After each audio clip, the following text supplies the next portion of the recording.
They laughed when a young black belt challenged Keanu Reeves to fight, mocking him as just a movie star. But the way Keanu stepped forward, silent and calm, carried a weight no one in that gym could explain. What happened next would leave the room stunned and change the challenger forever. Before we continue this incredible story, let us know where you're watching from. If you enjoy stories like this, subscribe to the channel, because tomorrow we have another inspiring story you won't want to miss. The dojo in Los Angeles buzzed with the usual Saturday routine. Parents filled the folding chairs along the wall, watching their children stretch and spar. The air carried the scent of sweat and polish, the steady rhythm of kicks and thuds echoing against the mats. At the far end, a cluster of older black belts stood together, laughing too loudly, their voices rising above the rest. The door opened quietly. Keanu Reeves stepped inside, dressed simply in jeans, a worn jacket, and scuffed boots. He walked with no fanfare, no announcement. For a moment, no one noticed. Then heads turned, whispers spread, and the atmosphere shifted. Parents exchanged surprised looks. Some smiled in disbelief. Others assumed he was here for research, maybe preparing for another film. No one imagined he had come for anything else. Keanu made no attempt to explain himself. He moved toward the wall, each step calm and measured, before settling into a chair near the benches. His posture was relaxed, his hands folded loosely, his eyes steady on the mat. He seemed content to watch, saying nothing. The group of young black belts noticed him at once. Jason, 22, tall and lean with sharp features and an easy arrogance, grinned at his friends. He enjoyed an audience, and now he had a celebrity to play off of. Raising his voice just enough to carry across the room, he called out, "Careful, everyone! John Wick just walked in. Better hide the pencils before he takes us out." Laughter broke out. His friends howled, nudging each other like schoolboys. Even a few of the younger students giggled, not understanding the joke but eager to join in. The sound rolled across the room, sharp and mocking, pulling nervous chuckles from some parents. Others shifted uncomfortably, sensing disrespect. Keanu did not react. He didn't laugh, didn't frown, didn't so much as tilt his head.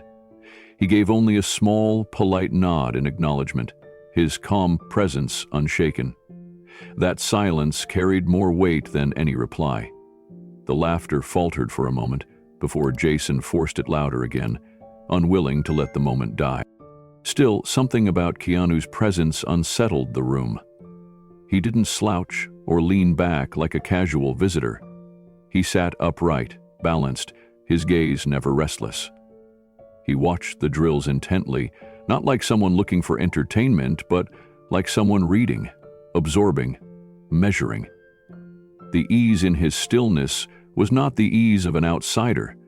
It was the posture of someone who belonged. Jason caught it, though he didn't admit it.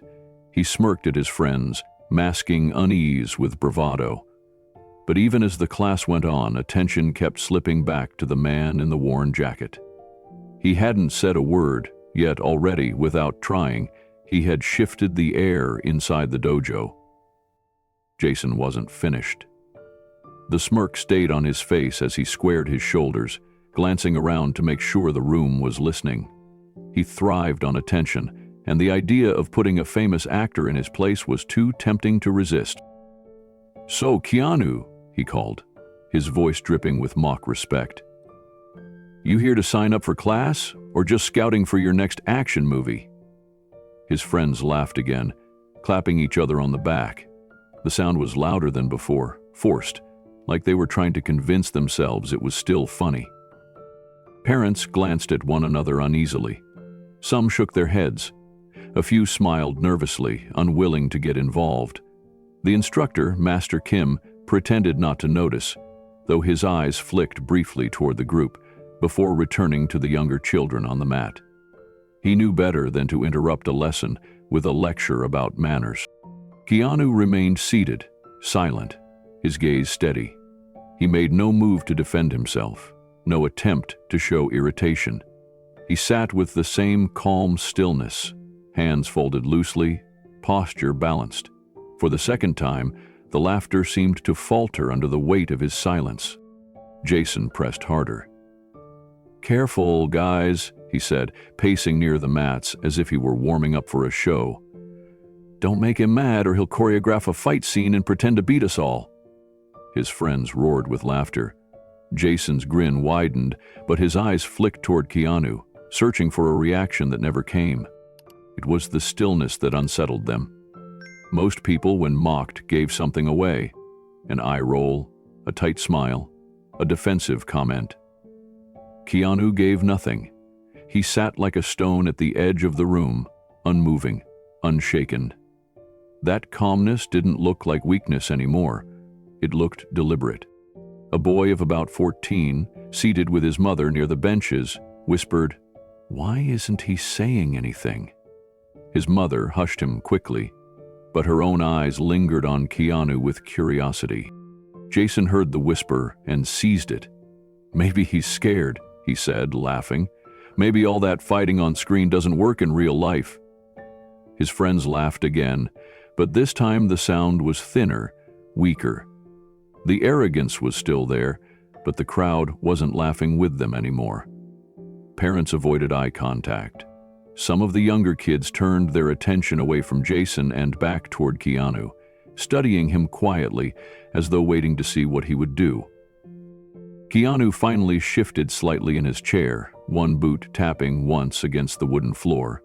It was such a small sound, but it cut through the noise of the room like a sharp crack. The black belts glanced at one another. None of them could explain why that single sound felt heavier than Jason's jokes. Keanu didn't speak. He simply straightened his shoulders, his calm gaze moving across the mat again, lingering a second too long on Jason. Then he lowered his eyes once more, silent. The weight in the room grew thicker. Even the laughter seemed to retreat into uneasy quiet. Jason swallowed, his smirk faltering for just a moment before he forced it back into place. But deep inside, a seed of doubt had already been planted. The drills continued, but the rhythm of the class no longer felt the same. Kicks snapped through the air, students thudded against the mats, but every so often eyes strayed back to the man in the worn jacket. It was as though his silence had become part of the lesson, a presence shaping the room without effort. Jason, unwilling to lose the audience, barked out another joke. "Hey guys, maybe he's here to film John Wick 5 retirement home rampage." His friends laughed, but it was nervous now, their eyes darting toward Keanu, as if unsure whether to keep going. Keanu didn't look at Jason. He didn't even shift his posture. He remained where he was, his gaze steady, his breathing calm. There was no anger, no defensiveness, just a quiet stillness that seemed to grow heavier with every second. The more Jason tried to provoke him, the less control he seemed to have over the room. One of the younger black belts, a tall boy named Marcus, nudged Jason with his elbow. "Careful," he whispered, though not quietly enough. "He doesn't look bothered. That's weird." Jason shot him a glare. "He's just an actor," he snapped. "This isn't Hollywood." But the words didn't carry the same sting as before. They sounded like someone trying to convince himself. Across the room, a father leaned toward his wife, his voice low. "Look at how he sits.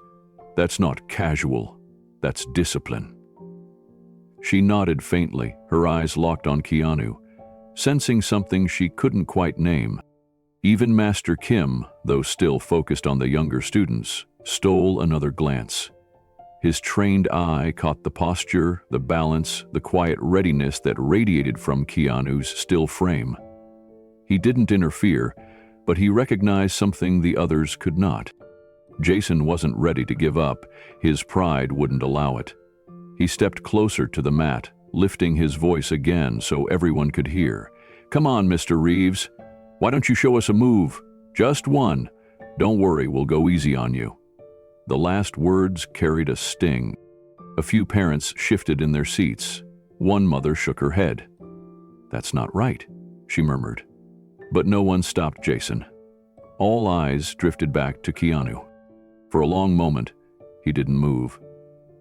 Then, slowly, he lifted his head and let his gaze settle on Jason. His eyes were calm, unreadable, steady as stone. He held the look for just a second too long before lowering it again, saying nothing. The silence that followed was sharper than any insult. Jason's smirk flickered, uneasy now. His friends glanced at each other but didn't laugh. The weight of that single look lingered in the air. Keanu leaned back slightly in his chair, his hands still folded, his posture unchanged. To anyone else it might have looked like nothing, but to those watching closely, it was clear. He wasn't ignoring Jason, he was choosing not to respond. And that choice carried a power no one in the room expected.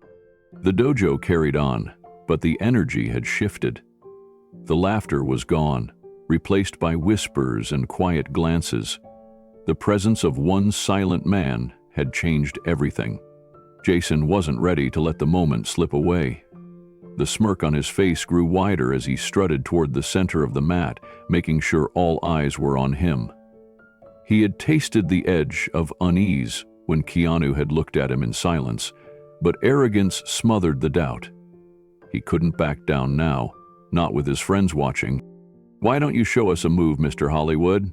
Jason called, his tone dripping with sarcasm. "Don't worry, we'll go easy on you." His friends burst into laughter again, though not as freely as before. Parents chuckled nervously, exchanging glances as if wondering whether this was still harmless fun or sliding into something more disrespectful. The younger students froze mid-drill, their eyes darting between Jason and Keanu. They could feel something shifting in the air, but didn't know what it meant. Keanu sat still, his hands resting loosely in his lap. His face revealed nothing. No irritation, no humor, no defense. He simply looked at Jason for the briefest moment, then returned his eyes to the mat, as if the provocation hadn't happened at all. That silence made Jason's words echo louder. It was as if Keanu's refusal to react drew a sharper spotlight onto the arrogance in Jason's tone. Some of the black belts snickered under their breath, but others shifted uneasily, sensing that the balance of the room was not what it seemed. Jason pressed on, unwilling to lose momentum. He pointed toward Keanu, his grin widening. "What's the matter, cat? Got your tongue? Or maybe the script writer didn't give you any lines for this scene?" His friends chuckled, but again, the laughter carried strain. It didn't ripple through the room the way it had before. Instead, it bounced against the walls and fell flat. Keanu adjusted slightly in his chair, the faint scrape of his boot against the floor breaking the moment. He clasped his hands together, shoulders relaxed, eyes calm. That single movement, small, unhurried, deliberate, shifted the energy more than any comeback could have. One of the parents, a retired police officer named Grant, leaned closer to his wife and murmured, "That's not nerves, that's control." She gave him a puzzled look, but he didn't explain further. He only kept watching Keanu, his expression narrowing as if recognizing something familiar. Jason laughed louder, desperate to regain control of the room. "Look at him, just sitting there. Maybe he's meditating. Come on, don't be shy. Show us what Hollywood training looks like." The younger students leaned forward, curiosity sparkling in their eyes. Some of them had watched Keanu's films. To them, the idea of him fighting in real life was both thrilling and confusing. They waited, holding their breath, as if expecting him to rise and prove Jason wrong.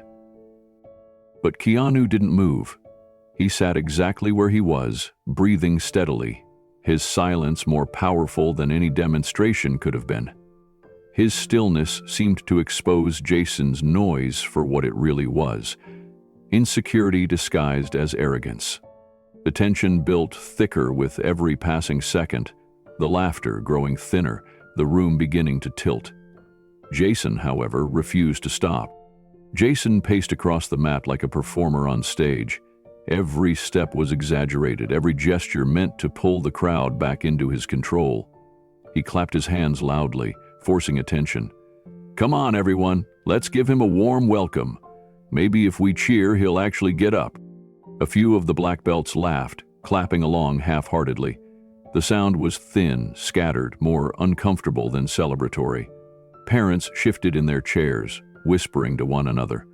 Some smiled weakly, trying to disguise their unease, while others frowned, disapproving but unwilling to speak up. The younger students whispered nervously among themselves. They weren't sure if this was still a joke or if it was turning into something else entirely. Jason stopped mid-mat, arms spread wide, his grin sharp. "What do you say, Mr. Reeves? Show us how it's done in the movies? Or are you worried we'll see through the camera tricks?"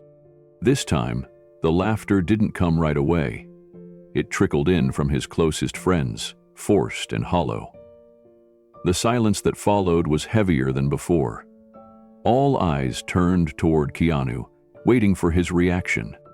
Keanu didn't rise to the bait. He lifted his gaze briefly, calm and steady, and met Jason's eyes for only a moment. Then, just as slowly, he lowered them again. No words, no movement, just silence. That brief exchange shifted the air again. Jason's smirk faltered for a fraction of a second before he forced it back. He chuckled, but it sounded brittle, lacking the confidence of his earlier jokes. For the first time, his arrogance showed cracks. From the corner, Grant, the retired officer, whispered to the mother seated next to him.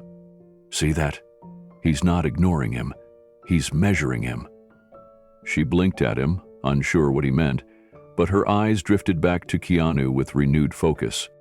Jason, feeling the pressure, raised his voice again.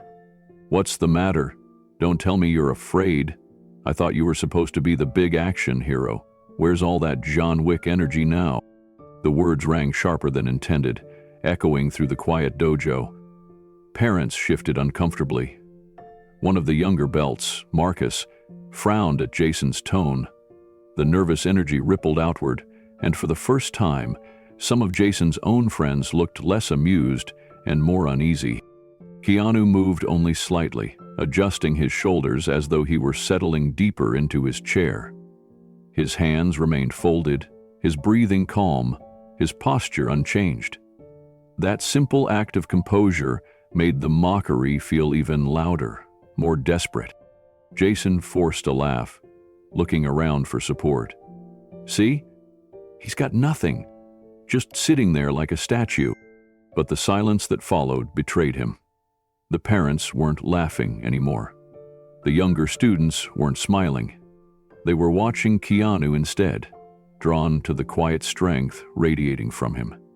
And Jason, despite his grin, could feel the balance of the room slipping out of his hands. Jason's grin wavered, though he tried to hide it behind another burst of bravado. He clapped his hands once more, louder this time. "All right then, Mr. Reeves. If you're going to just sit there, at least tell us, do they even teach you real martial arts on movie sets, or is it all just camera tricks?" His voice carried through the room, but this time it didn't spark laughter. Parents exchanged glances, their expressions tight. The younger students sat frozen on the edge of the mats, waiting. Even Master Kim, though outwardly calm, watched the exchange carefully. The balance of the dojo had shifted, and everyone knew it. Keanu didn't answer. His eyes lifted once more toward Jason, calm and unflinching. He held that look for just long enough to make the silence sharp, then lowered his gaze again, folding his hands more loosely, as if nothing at all had happened. That silence was deafening. Jason's smirk broke for the briefest moment before he turned away, trying to mask his unease.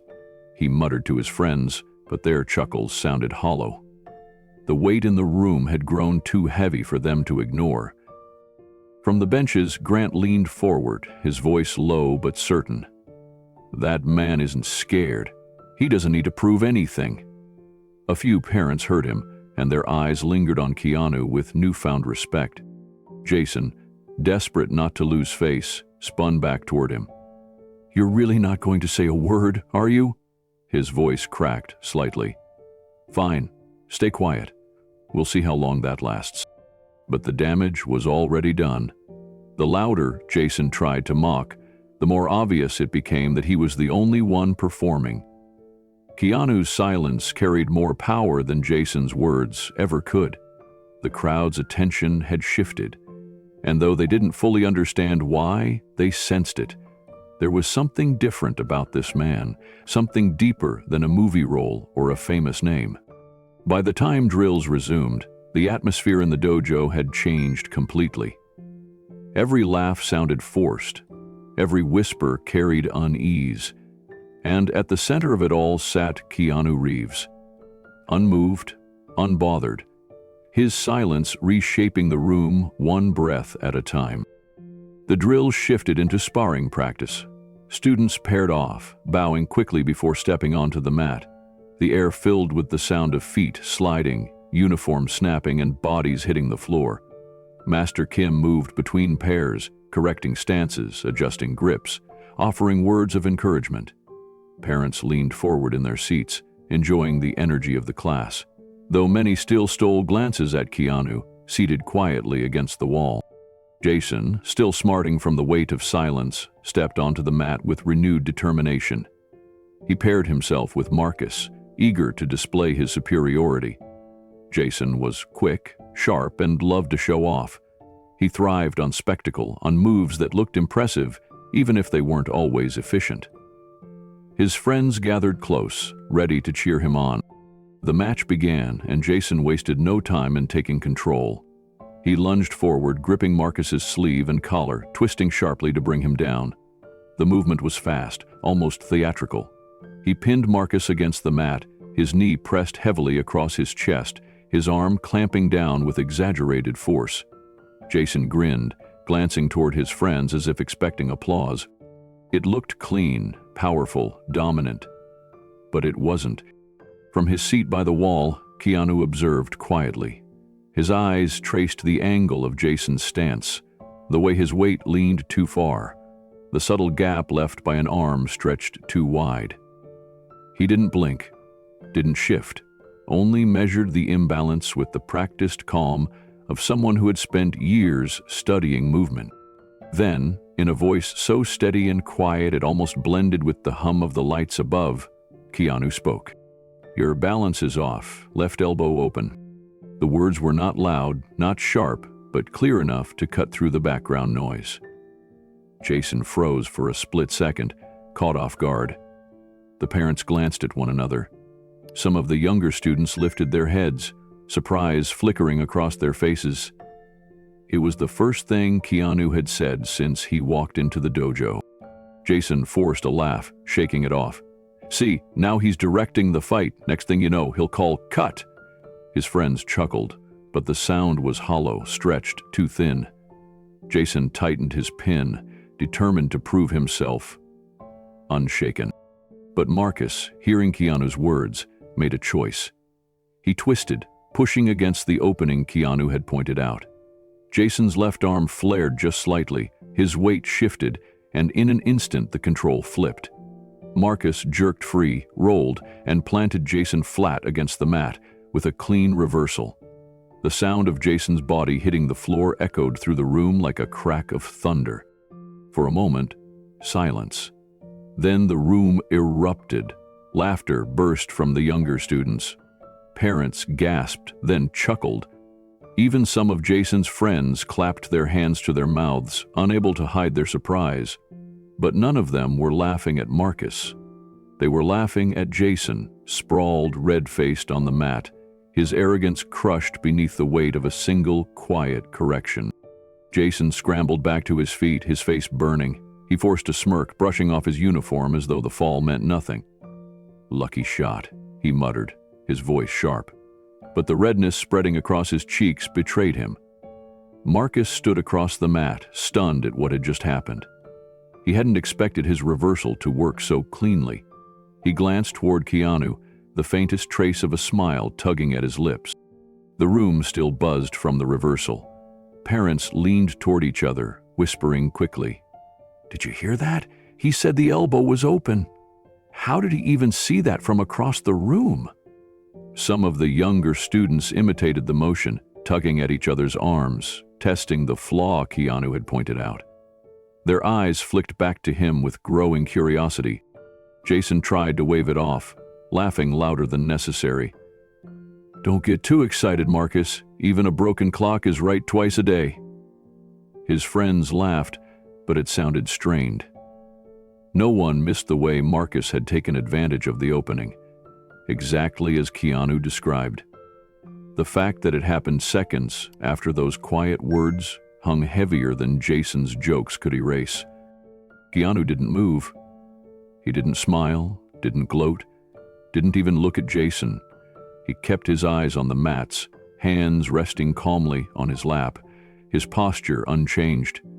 That quiet stillness unsettled Jason more than the laughter. Marcus reset his stance, bowing politely. He was younger, still learning, but in that moment, he felt something shift. It wasn't just about sparring anymore. It was about the presence of the man seated against the wall, the man who had spoken once and changed the outcome of the match. Jason launched himself forward again, eager to reassert dominance. His movements were sharper this time, but also rushed. He pinned Marcus once more, this time locking his weight lower, gripping tighter, trying to eliminate any chance of reversal. He looked around the room, forcing a grin. See? No mistakes this time. But the room wasn't watching Marcus anymore. Their eyes were on Keanu, waiting, wondering. Parents leaned in, whispering, as if hoping he would speak again. Students glanced toward him between movements, almost forgetting their own drills. Even Master Kim watched from the corner, his expression unreadable, but his attention unmistakably drawn to the quiet figure at the wall. Keanu said nothing. He didn't need to. The silence carried its own weight now. Everyone remembered his first correction, and the room couldn't shake the possibility that he was still seeing things none of them could. Jason tightened his grip, sweat beading on his forehead, his pride demanding control. But deep inside, he felt it, the unease, the doubt. He knew the laughter had shifted. For the first time, he was no longer certain he was in control of the room. The air in the dojo grew tighter, every breath carrying tension. Jason held Marcus down with all his strength, but the strain was obvious. His grin looked forced, his shoulders stiff. He wanted so badly to reclaim control, to erase the sting of humiliation. Marcus struggled beneath him, twisting against the hold. For a moment, it seemed Jason had locked everything in place. But then Marcus remembered the earlier reversal, the way Keanu's quiet words had unlocked the flaw. He shifted again, pushing against Jason's weight with sudden determination. Jason overcompensated, his balance slipping just slightly, and Marcus slipped free. Before Jason could react, Marcus rolled him onto his back, pinning him squarely in the center of the mat. The smack of his body hitting the floor was sharp, undeniable. The room erupted once more, not in applause, but in laughter, directed at Jason. This time, Jason didn't get up right away. He lay there for a second, stunned, staring at the ceiling, his chest heaving. The sound of laughter dug into him, deeper than the fall itself. His friends tried to laugh along, but even they couldn't ignore the truth. Marcus hadn't just gotten lucky. Keanu had seen it before it happened, and everyone knew it. Whispers rippled through the crowd. How did he spot that? He wasn't even close to the mat. It was like he knew the move before it happened. The younger students stared wide-eyed, their respect shifting, their curiosity pulling toward the quiet man on the bench. Keanu remained still, his face calm, his posture unchanged. He didn't take credit, didn't acknowledge the whispers, didn't even glance at Jason. His silence said enough. It wasn't about proving anything. It was about truth, revealed in the smallest correction. Jason rose slowly, his face red, his pride burning hotter than his muscles. He avoided Keanu's gaze, unwilling to meet those steady eyes. For the first time, he felt something foreign pressing on him. Doubt. And though no one said it aloud, the balance of the room had shifted. The laughter no longer belonged to him. The respect, the attention, the awe, those belonged to the man who hadn't moved from the wall. Jason rolled his shoulders as he reset on the mat, the sting of humiliation still fresh. The laughter of the room had cut deeper than any throw. He forced his jaw tight, puffing out his chest as if to shake off the embarrassment. His pride demanded he regain control, and the only way he knew how was with aggression. Marcus bowed again, respectful as always, but his eyes carried a new confidence. Jason noticed it instantly, and it only fueled his frustration. He lunged at Marcus with more force than before, his grip snapping like a whip, his movements fast, sharp, and angry. Every strike was harder, every pin heavier, as though brute strength could erase the memory of what had just happened. The thuds of bodies hitting the mat grew louder. Jason's friends hollered encouragement, though the edge in their voices betrayed unease. They cheered not from confidence but from desperation, trying to drown out the whispers still circling the room. Keanu watched from the wall, silent, hands folded loosely in his lap. His face was calm, unreadable, neither amused nor irritated. His gaze followed every move, not darting or restless, but steady, deliberate.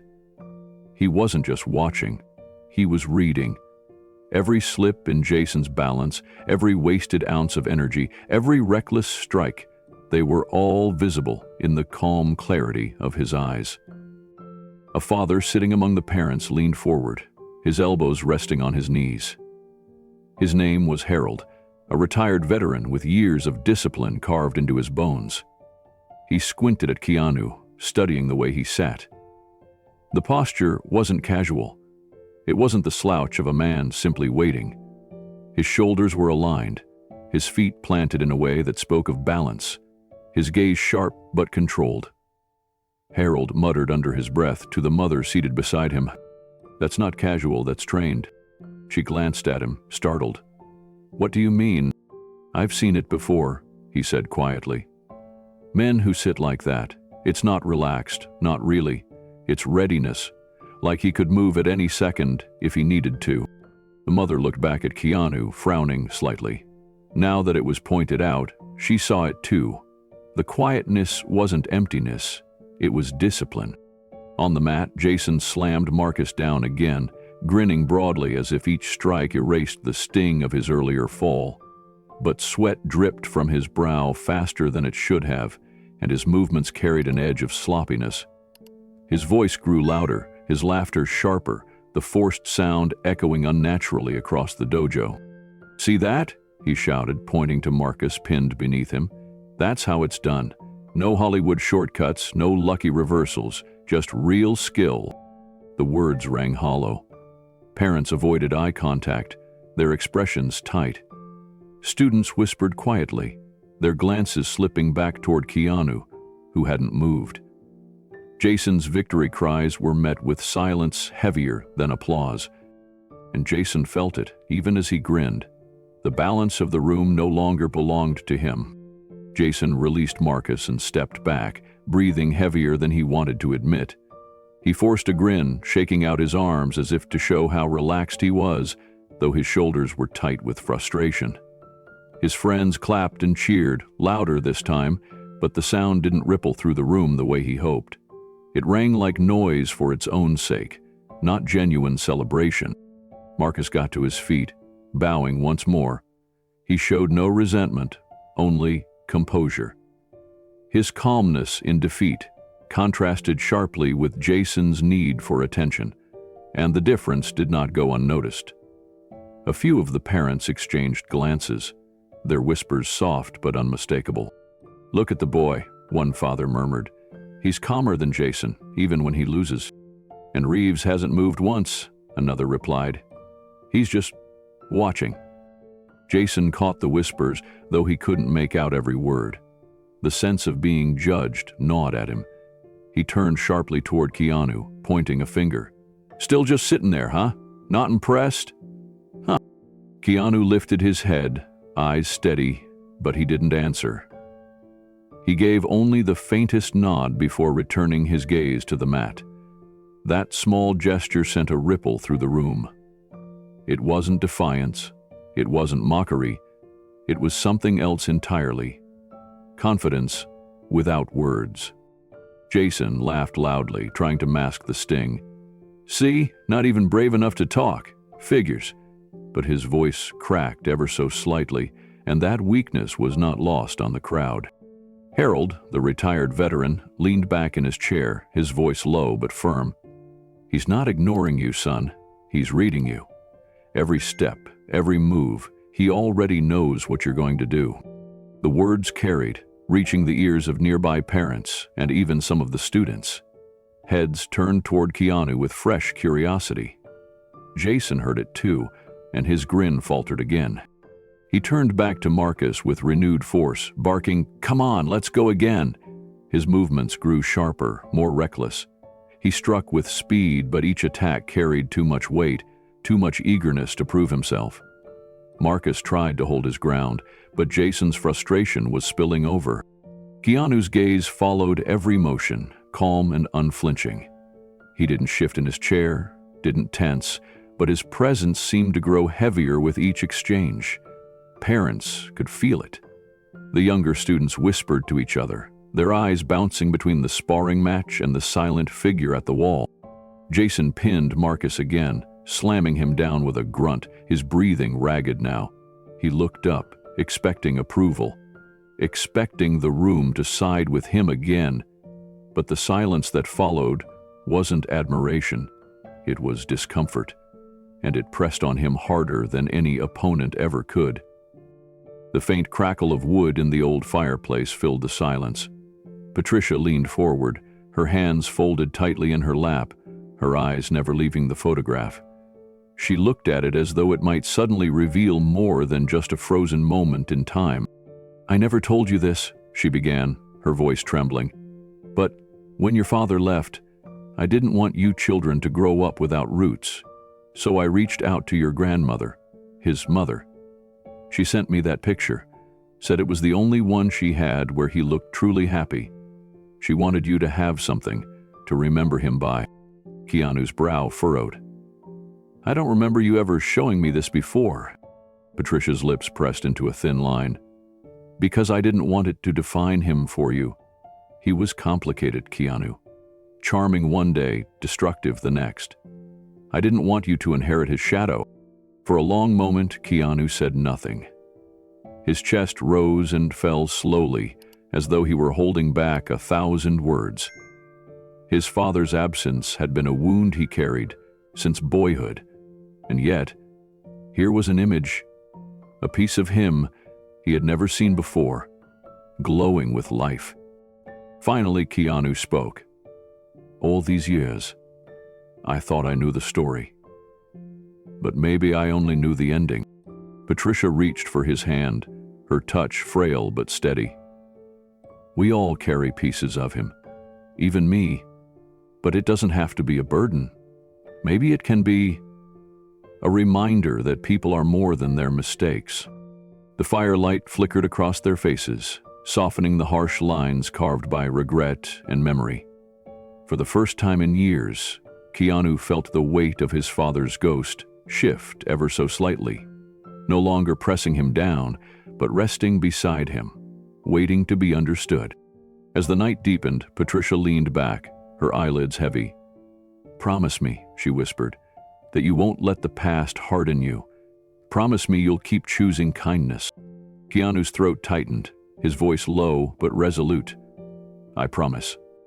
The house seemed to exhale with them, the walls holding their secret like a sacred covenant. The photograph remained on the table between them, a bridge between sorrow and forgiveness, the first fragile thread of a story not yet finished. As Jason's forced laughter echoed through the dojo, Keanu lowered his eyes to his wrist. A thin bracelet of dark wooden beads rested against his skin, the kind worn smooth from years of touch. His thumb brushed across it gently, almost unconsciously.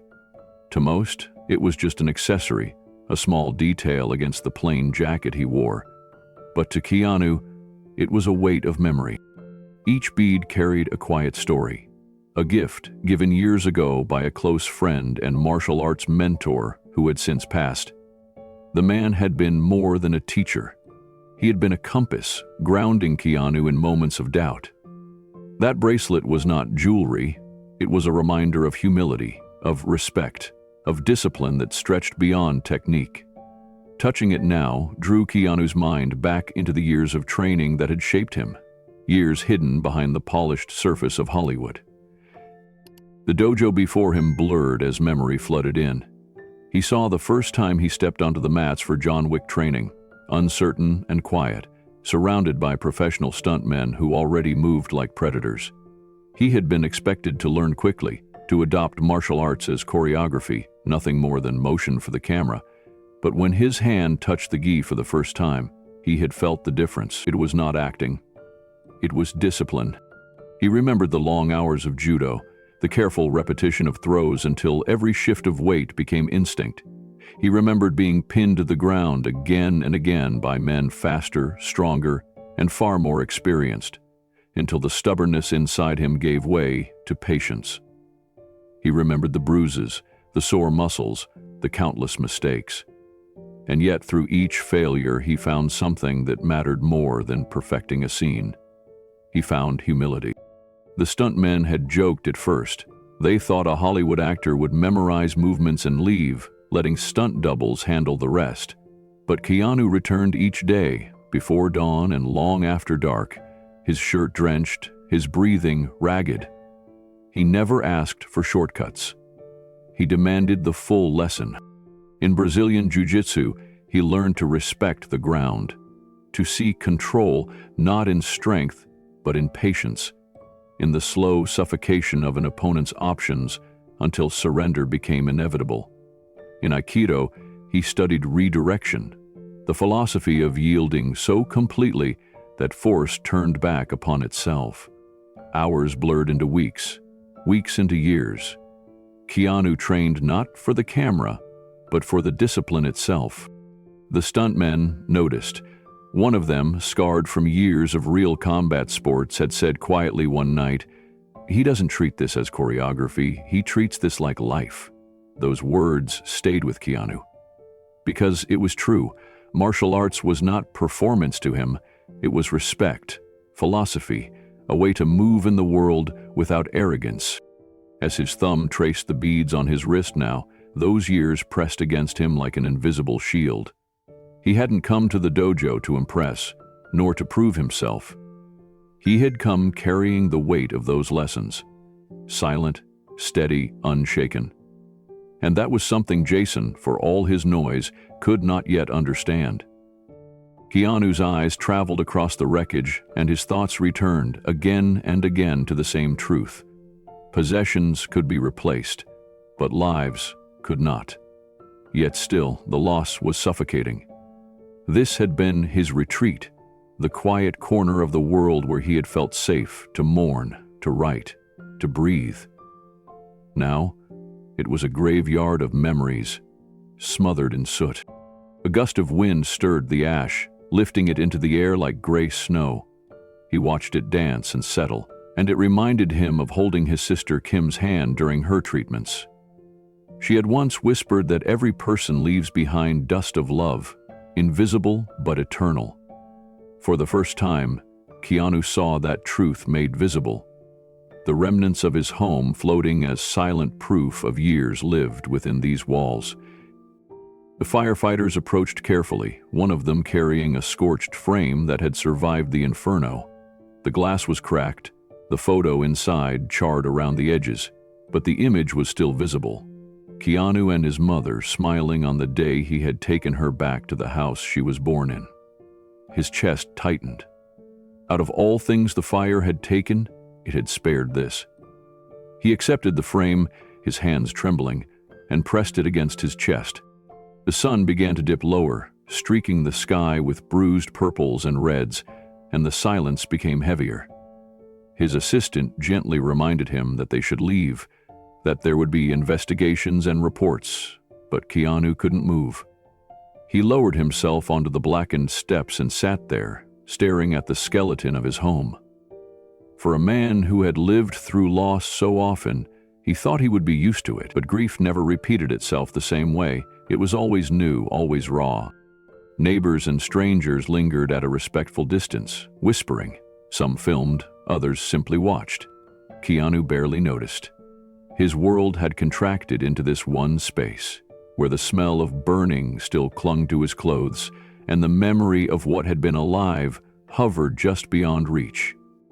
In that quiet, he realized he was trembling, not from fear, but from the weight of powerlessness. He could stop villains on screen, outwit impossible odds, rescue the innocent in films that made audiences cheer, but here, in the real world, he was just a man, watching his sanctuary collapse into smoke. That helplessness pierced deeper than any blade. And yet, as the night deepened, another truth pressed gently against his heart. Survival. The fire had taken walls, wood, furniture, and books, but it had not taken him. It had not taken the memories in his mind, or the quiet resilience that had carried him through darker nights than this. He stood at last, photo frame in hand, and whispered into the stillness, "We start again." It was both promise and prayer, carried away on the wind that smelled of ash and endings. The longer Patricia lingered inside the dim living room, the more the silence seemed alive, filled with echoes of laughter and whispers she could almost hear. Her hand traced the chipped wooden frame of the fireplace, where once stockings had hung during Christmas. She remembered her mother humming a lullaby there, rocking her as a baby, her father's deep voice joining in with playful baritone notes. That memory, once buried under decades of absence, returned with shocking clarity. But just as her eyes filled with the warmth of that recollection, a darker one pushed in. She saw the shadow of the night they had been forced to leave. Patricia, only a child, had clung to her mother's skirt as men in heavy coats banged on the door. Words like debt and repossession had flown through the room, words she hadn't understood but had felt with terrifying weight. Her mother's tears, her father's clenched fists, the hurried packing. Patricia had never been back after that night. Keanu noticed her trembling. He stepped forward, gently guiding her to sit on the couch that sagged with age. "Mom, you don't have to relive it all at once," he whispered, his voice grounding her like an anchor. But Patricia shook her head.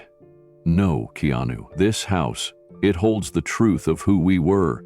I can't just turn away from it. I need to see every corner, even the ones I wish I could forget." Together, they walked down the narrow hallway. Every step seemed to stir dust from the past. Patricia's fingers brushed the peeling wallpaper, once a floral pattern, now faded into ghostly outlines. She stopped outside a door at the end of the hall, her breath caught. This was my father's study," she murmured. Her hand hovered above the knob, hesitating. Then, with a deep inhale, she pushed it open. The room was dark, the curtains moth-eaten, the shelves mostly bare, but on the desk, buried under years of dust, lay a single object, a cracked leather-bound notebook. Patricia's knees buckled, and Keanu quickly caught her before she fell. "That's his," she whispered, her voice breaking. "My father's journal. I thought it was lost when we left." Keanu brushed off the cover and handed it to her carefully, as though it were something sacred. Patricia clutched it to her chest, tears spilling freely. In that moment, the shadows of the house no longer seemed suffocating. Instead, they felt like witnesses, holding secrets, waiting for her to uncover them. And Keanu knew that this was only the beginning of revelations his mother had waited a lifetime to face. The dojo was restless now.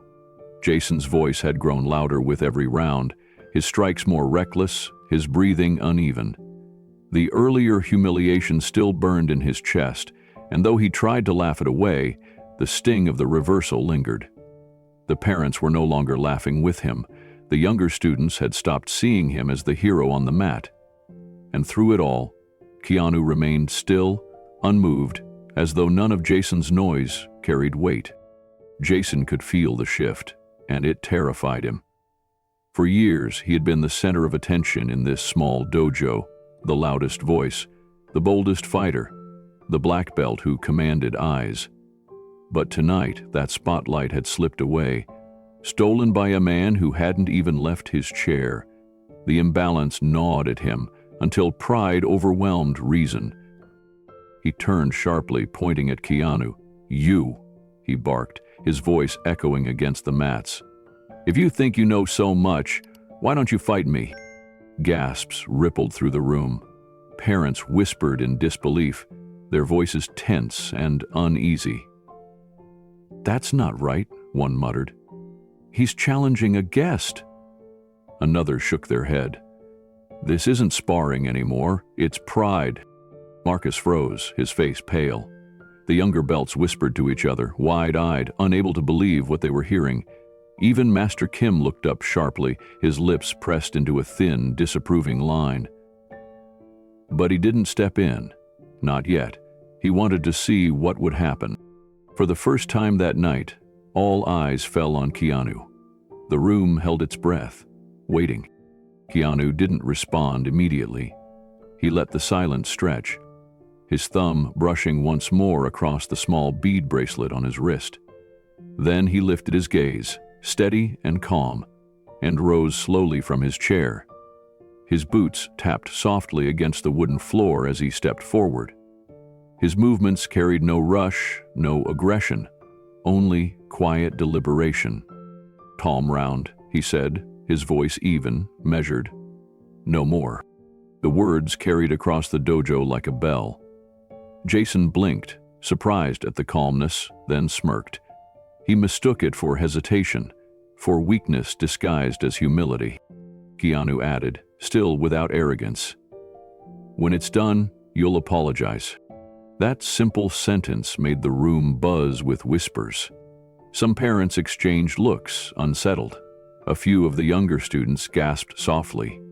Jason laughed, pointing at Keanu as if the challenge had already been won. "Apologize?" Jason scoffed. "You've got it backward, old man.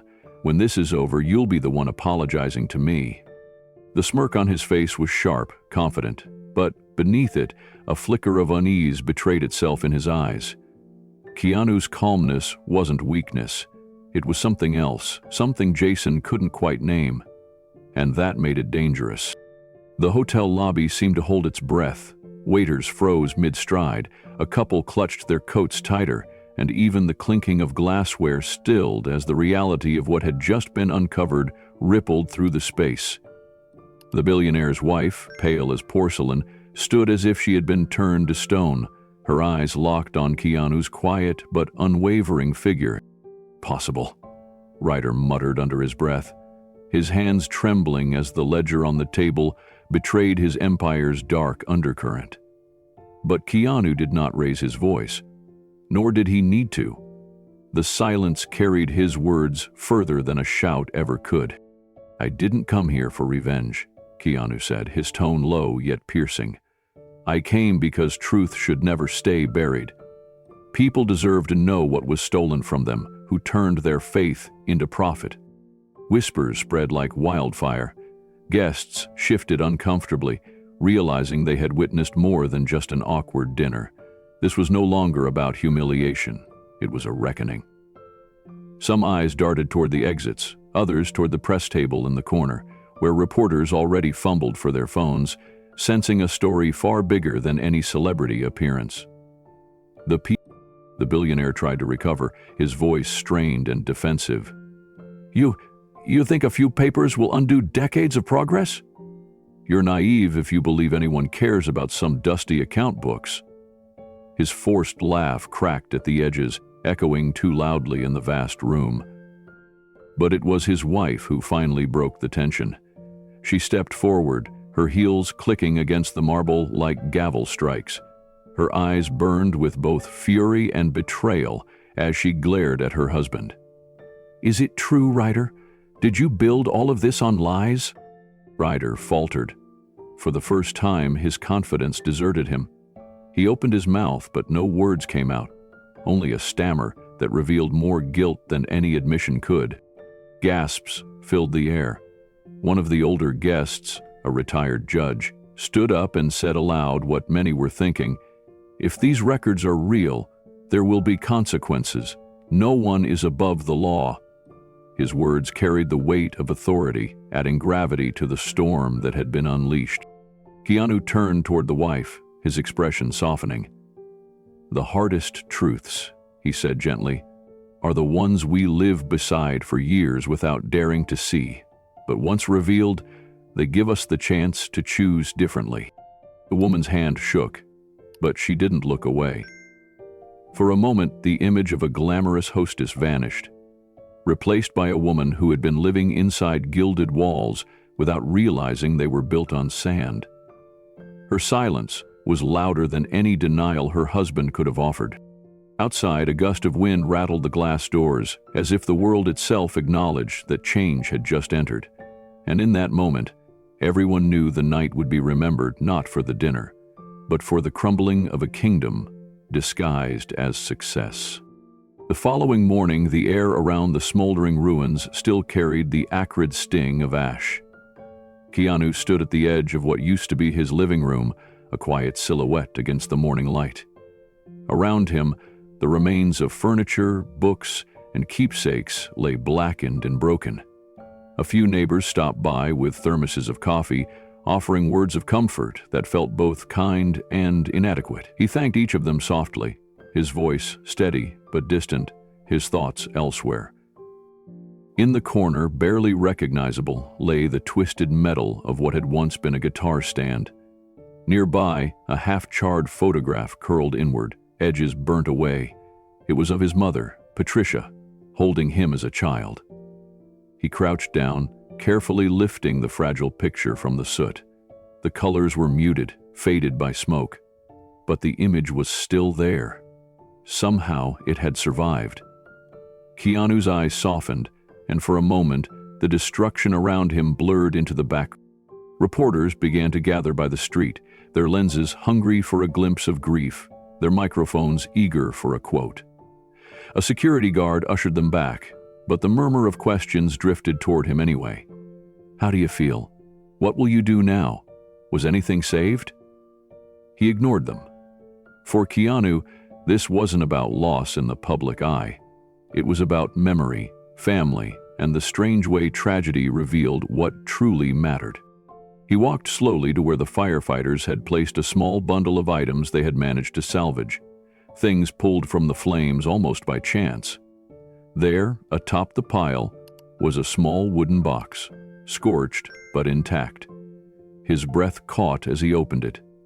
Inside, nestled among ash, was a silver locket that once belonged to his sister Kim.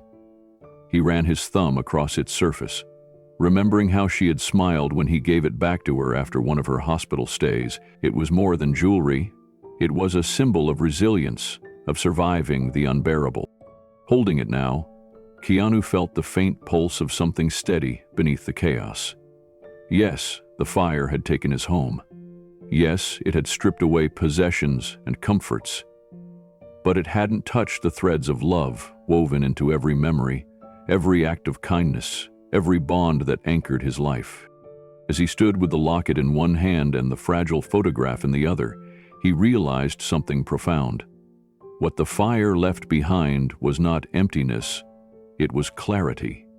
And clarity, though it burned, was a gift he would not let slip away. The dojo seemed to shrink as Keanu stepped onto the mat. The laughter, the whispers, even the shuffle of restless feet all quieted until the only sound was the faint creak of the wooden floor beneath him. He bowed politely to Master Kim, then turned toward Jason, who was already bouncing on his heels, eager to prove himself. Jason cracked his knuckles loudly, trying to fill the silence with bravado. "All right, Mr. Hollywood, let's see what you've got." His grin stretched wide, but his eyes betrayed something sharper, more desperate. This was no longer about sparring. This was about reclaiming his pride. They faced each other. Keanu stood still, feet planted, hands loose at his sides. His posture wasn't aggressive, it wasn't even defensive. It was balanced, calm, like the surface of a pond before a stone is cast.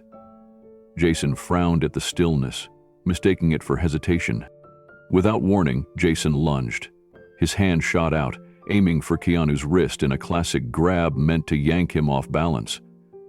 The room leaned forward as one, breath caught in the space between movement and reaction. Keanu shifted, barely.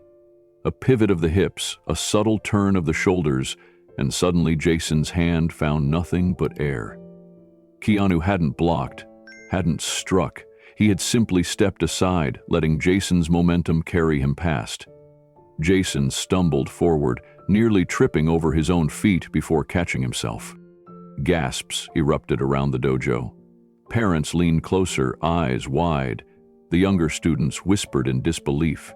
"He didn't even move," one of them murmured.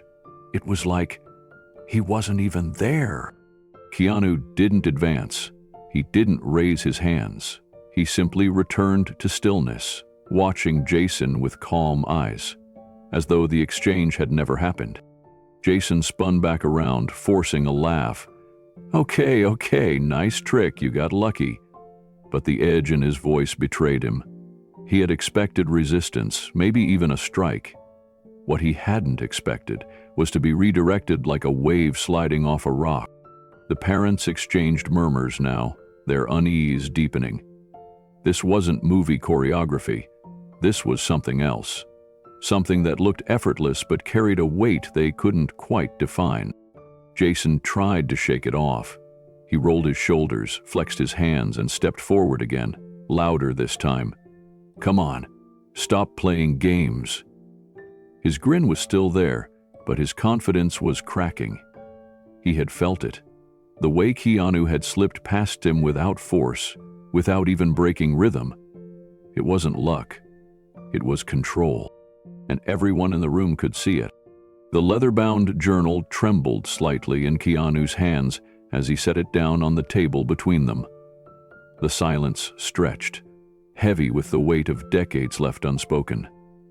Patricia reached forward slowly, as if afraid the book might vanish like a dream if she moved too fast. Her fingertips brushed the cracked spine, and she let out a shaky breath. "I thought it was gone forever," she whispered. "After we left, I never dared hope it survived." Keanu watched her, his heart aching. His mother's eyes were glistening, not just from memory, but from the collision of past and present. He gently nudged the journal toward her. "It waited for you, Mom." "Maybe. It was meant to." Patricia carefully opened the cover. The pages were yellowed, fragile at the edges, but the handwriting was bold and elegant. "This is my mother's hand," she said softly, her voice breaking. "She wrote in here every night, like prayers, to herself." They leaned closer together, reading passages aloud. Entries spoke of struggles raising Patricia in poverty, of her hopes that her daughter would one day escape the confines of this little house. In one entry, Patricia's mother described how she hummed lullabies at night when storms rattled the roof, promising her baby girl that brighter days would come. Patricia covered her mouth, sobbing. "I used to hear her whisper when I was half asleep. I thought I imagined it. She really wrote it down." Keanu placed an arm around her shoulders, steadying her as waves of emotion shook through her. "She wanted you to know you were loved," he said. They turned another page, and this time Patricia gasped. Tucked inside was a small, folded piece of paper, preserved as if hidden deliberately. She unfolded it carefully. It was a letter addressed to her, written in her mother's hand. The date was only days before her passing. "My dearest Patricia," the letter began, "if you are reading this, I am gone. Remember that your strength is greater than the shadows we faced. Do not fear leaving this house if it means chasing your light. I love you more than words can hold." Patricia broke down, clutching the paper against her chest. The years of distance, regret, and unspoken longing seemed to collapse in a single moment. Keanu held her tighter, allowing her grief to flow freely. "This is why we came," Keanu said softly. "Not just to see the house, but to find this. To give you back what time tried to steal." For a long while, mother and son sat together in silence, the journal open between them, the letter clasped like a lifeline. Outside, the world continued. Cars passed, children laughed somewhere down the street. But inside that little house, time itself felt suspended. Patricia finally lifted her gaze, her tears mingling with a trembling smile. "I thought I'd lost her forever, but she's here. She's with me." Keanu squeezed her hand, his voice gentle. "And now, she'll never leave again." The silence that followed Eleanor's admission was not empty. It was dense, charged, almost unbearable. The soft ticking of an old clock on the wall filled the room like a metronome, measuring each second of disbelief, stretching between Keanu and his mother. He wanted to speak, but his voice caught in the back of his throat. Eleanor folded her hands tightly in her lap, her knuckles turning pale. "I told myself for years that I was protecting you, protecting both of you. But all I did was create walls where there should have been bridges." Her eyes glistened as she looked at her son. "You deserved the truth long ago." Keanu leaned forward, elbows resting on his knees, head bowed. "All this time," he murmured, "I thought fate just tore us apart. But it wasn't fate, was it? It was choice." The word cut through the room like glass breaking. She winced. "Yes, my choice, and I carry it every day." The revelation landed in Keanu's chest with crushing weight. He had lived through tragedies, endured losses that seemed almost unbearable, but this was different. It wasn't death or distance. It was betrayal, buried under decades of silence. His mother's silence. For a long moment, he said nothing. Then, finally, his voice emerged, quiet, yet steady. "You always taught me honesty mattered more than anything, that lies destroy families, and yet..." His voice trailed, but the unspoken words hovered in the air like smoke. Eleanor's shoulders shook. "I failed you," she whispered. "I failed as a mother." Keanu's heart clenched. He wanted to lash out, to tell her how her decision had stolen something sacred from him. But instead, an image rose in his mind. His younger self, looking up at his mother with trust, never doubting her love. That memory stilled him. Anger and love wrestled within him, neither yielding completely. He exhaled slowly. "You should have told me. It doesn't matter how messy it was, how hard. The truth always finds a way." His voice hardened, not in rage, but in resolve. "And now, it's here." Eleanor wiped at her eyes, smudging her makeup. "Can you ever forgive me?" The question hung heavy, demanding but fragile. Keanu didn't answer right away. He stood, moving toward the window. The evening light spilled across his face, half-shadowed, half golden, like the duality of the emotions burning inside him. "I don't know," he said at last, his voice almost breaking. "I don't know if I can forgive yet, but I can't keep living in lies either. So maybe the first step is facing it. Together."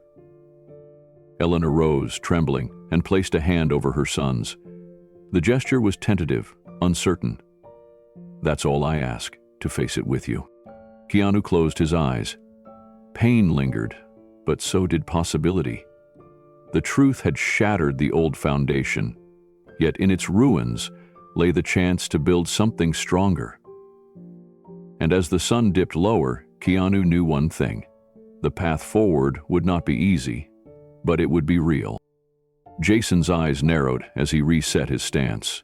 His chest rose and fell with uneven breaths, the bravado that had carried him into this challenge now cracking at the edges. He circled to Keanu's left, trying to feign composure, but the twitch in his jaw betrayed him. Around them, the gym had grown eerily quiet. The scrape of shoes on the mat, the low hum of fluorescent lights, even the muffled traffic outside. All of it seemed swallowed by the tension pressing in on the room. Jason lunged again, his shin whipping forward in a low kick meant to rattle Keanu's balance. But Keanu shifted lightly, a simple backward step, almost effortless. The kick sliced through empty space. Jason stumbled half a beat, catching himself before falling, but the miscalculation echoed louder than any strike could have.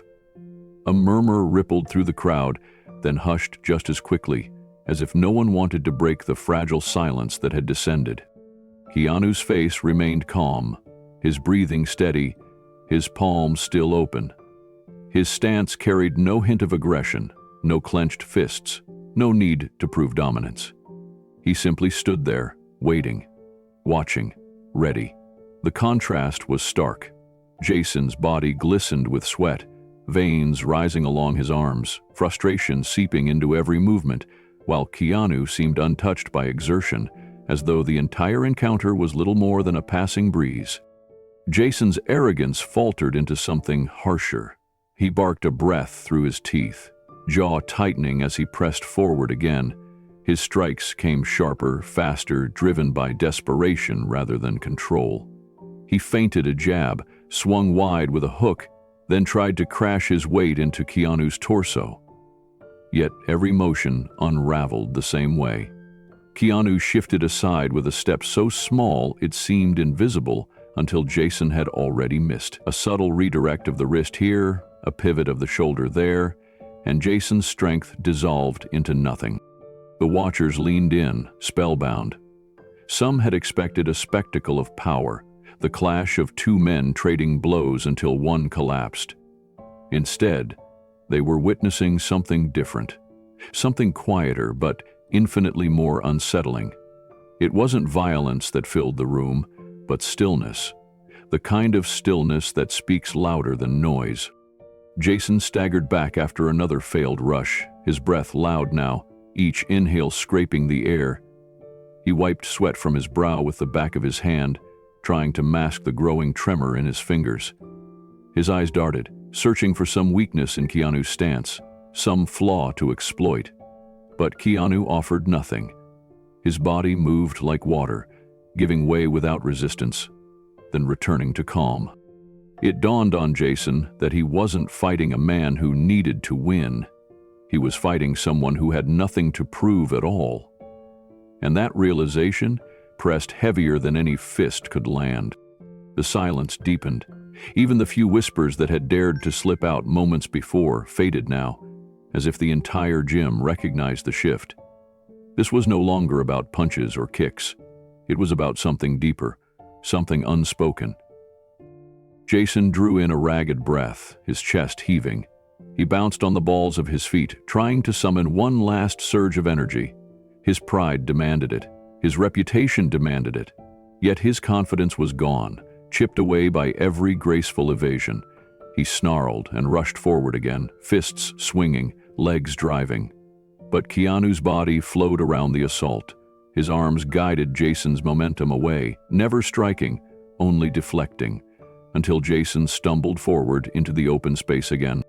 The thud of Jason's shoe against the mat as he caught his balance echoed like a drumbeat through the gym, a sound far too ordinary, yet deafening in the silence. The crowd held its breath, every set of eyes fixed on Keanu, whose calm presence filled the room more than any shout or strike could. His palms were still open, his breathing unbroken, his gaze steady. Jason, meanwhile, looked like a man unraveling in slow motion. His body screamed effort, but effort without effect. For the first time since the challenge began, a flicker of doubt crossed Jason's face. He clenched his fists tighter, but the tightness only betrayed the cracks in his confidence. He was no longer attacking with control. He was lashing out, desperate to reclaim ground already lost. The silence weighed heavier than noise. Each failed strike hung in the air, each miss amplifying Jason's humiliation. And Keanu, without a single blow, was showing the entire gym a truth Jason could not escape. Sometimes, strength was not in force, but in restraint. The next morning, sunlight filtered weakly through the soot-stained windows of the community center. Volunteers moved about, sweeping ashes, gathering what could be salvaged. Keanu walked slowly through the wreckage, his boots crunching over broken glass, his eyes heavy with the weight of the night before. In his hands, he carried a box of bottled water, setting it down gently near a group of children who huddled together, whispering quietly. Across the room, Maria was organizing a line for breakfast. Her clothes were still streaked with smoke, her face pale with exhaustion, yet her voice carried a steady authority. "One at a time, please. Everyone will eat," she reassured. When her eyes met Keanu's, something passed between them. Gratitude, grief, and an unspoken promise that they would not let despair take root here. Outside, the street was eerily quiet. The scent of fire lingered in the air, mingled with damp earth from the overnight rain. Neighbors stood in clusters, murmuring about the cause of the blaze. Some suspected faulty wiring, others whispered about neglect. All agreed on one thing: they had nearly lost everything. Keanu stepped out into the gray morning and paused. His gaze swept over the ruined houses, the blackened beams jutting skyward like broken bones. For a moment, he closed his eyes and listened to the hammering of nails as volunteers began repairs, to the faint laughter of children already finding reasons to smile, to the resilient heartbeat of a community refusing to be silenced. He knew then that this was not the end. It was a beginning born from ashes. Jason's breath came in ragged bursts now, chest heaving as sweat dripped into his eyes. The silence in the gym was suffocating. Every parent, every student, every whisper had been swallowed by the sheer weight of the moment. Jason clenched his fists tighter, forcing a grin he no longer believed in. He bounced on the balls of his feet, circling Keanu, desperate for one clean strike that would restore his pride. The humiliation of stumbling, of missing, of being reduced to desperation by a man who hadn't even raised his voice, it boiled in his blood. His pride screamed for retaliation, something grand, something undeniable. So he lunged, twisting his body into a spinning high kick meant to dazzle as much as destroy. His foot sliced upward with speed, the kind of move designed to command awe. The air cracked with the force of his strike, and the room gasped at the sheer spectacle of it. But Keanu moved only an inch. A small pivot, a shift of weight, and Jason's kick met nothing but empty space. His momentum spun him farther than he intended, leaving his torso wide open, his balance broken in an instant. Keanu's hand extended almost casually, tapping Jason's shoulder with the gentleness of a passing gesture, and Jason collapsed to the mat. The impact rang out, a sharp thud that reverberated across the dojo, louder than it should have been, amplified by the silence that swallowed it. Jason groaned, scrambling to recover, but his limbs flailed clumsily as he tried to rise. Gasps rippled through the crowd. Some parents pressed their hands to their mouths, others exchanged stunned glances. The younger belts whispered in awe. "He didn't even hit him," one murmured. "He just moved." Keanu stood calmly above Jason, his expression unchanged. He did not press the advantage, he did not pin Jason, did not mock him, did not even offer a look of superiority. He simply stepped back, open palms loose, inviting Jason to reset. It was not domination, it was demonstration.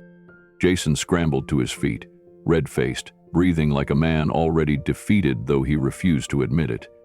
His fists trembled at his sides, caught between rage and disbelief. How could a simple touch, a shift so slight, unravel his best attempt? How could a man who hadn't fought back once leave him crumbling in front of his entire world? The crowd began to realize it. This wasn't a contest. It wasn't even a fight. Keanu Reeves wasn't here to prove himself, to conquer, or to humiliate. Every movement he made was precise, purposeful, stripped of ego. He was teaching with silence, with stillness, with the kind of control that required no force. Jason's smirk had vanished completely now. In its place was a nervous glare, his pride eroding under the weight of Keanu's calmness. He spat onto the mat, trying to mask his fear with bravado, but even his friends in the corner had grown quiet. The spectacle had shifted. It was no longer about Jason's strength. It was about Keanu's restraint. And that truth was sinking into every single person in the room. The headline spread like wildfire. Keanu Reeves and his ex seen together again. What's really happening? Commentators debated his motives, and tabloids twisted the truth into something unrecognizable. To the public, it became a spectacle. But behind the curtain of flashing cameras, Keanu and Claire felt the crushing weight of exposure. Claire's phone buzzed endlessly. Old friends called with questions, strangers sent cruel messages, and her workplace whispered about her private life as if it were entertainment. She admitted to Keanu one evening, her voice shaking, "I didn't ask for this. I just wanted answers, not headlines." Keanu, too, felt the sting. For decades, he had built a reputation for privacy, humility, and respect. Now, he was being portrayed as reckless, as if his actions were a publicity stunt. The irony wasn't lost on him. He had done everything to keep the truth sacred, but the truth had been twisted the moment it touched the public eye. Still, beneath the noise, both of them knew the bond they were repairing mattered more than the opinions of the outside world.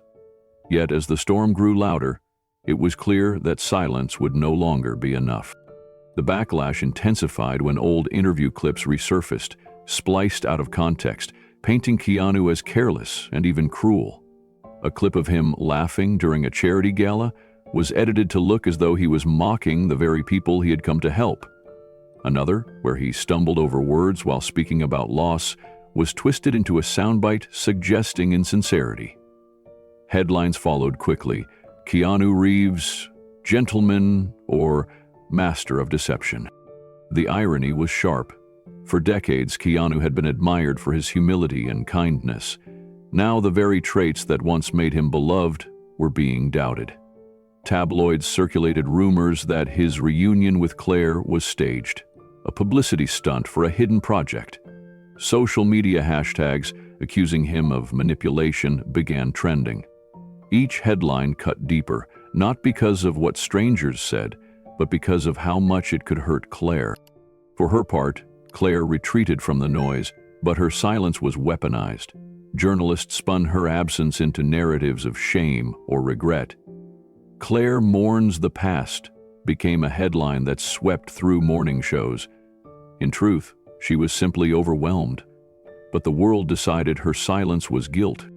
Keanu faced an impossible dilemma. Every instinct told him to stay silent, to endure the storm until it passed. But Claire's reputation was at stake now. He could bear the attacks on his own name, but not the lies that smeared hers. He had seen how fragile her steps into healing were, how easily hope could be shaken by outside cruelty.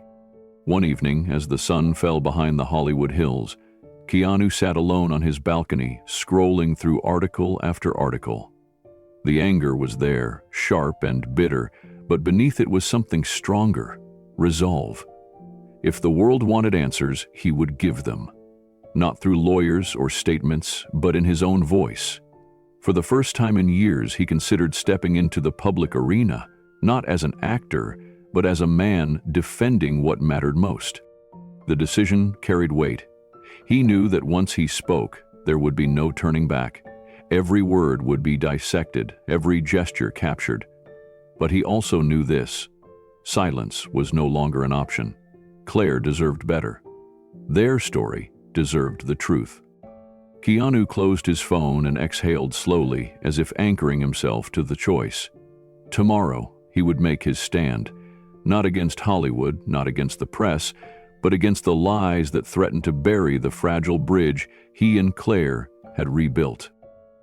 Jason's breaths grew ragged, his chest rising and falling in sharp bursts. Sweat glistened on his brow, matting strands of hair against his flushed face. He had entered the match with swagger, taunting and laughing, but now every reckless charge only highlighted the widening gap between him and Keanu. What had begun as an attempt to humiliate was quickly slipping into a desperate struggle to save face. He lunged again, swinging with all the fury of a man trying to silence doubt. Keanu stepped aside without haste, his body moving like water around stone. Jason stumbled past him, arms flailing, barely catching his balance before crashing to the ground. Gasps rippled through the onlookers. Some covered their mouths, others shook their heads, all eyes locked on the young man unraveling before them. Keanu did not press forward. He didn't taunt, didn't strike, didn't seize the advantage like a predator smelling blood. Instead, he waited, calm, centered, balanced. His stillness carried more weight than Jason's fury ever could. Each pause only magnified the difference between them. A father in the crowd leaned closer to his teenage son and whispered words that traveled just far enough to be caught by others nearby. "That's not sport," he said quietly. "That's survival training." One of the men concentrated on survival tactics. "So what?" I said. "Survival training." The boy's eyes widened as he watched Keanu's posture. It wasn't the stance of a competitor seeking points. It was the stance of a protector, someone who had fought not for pride but for survival. Keanu's restraint spoke volumes. Every dodge, every redirection was a choice to avoid harm rather than inflict it.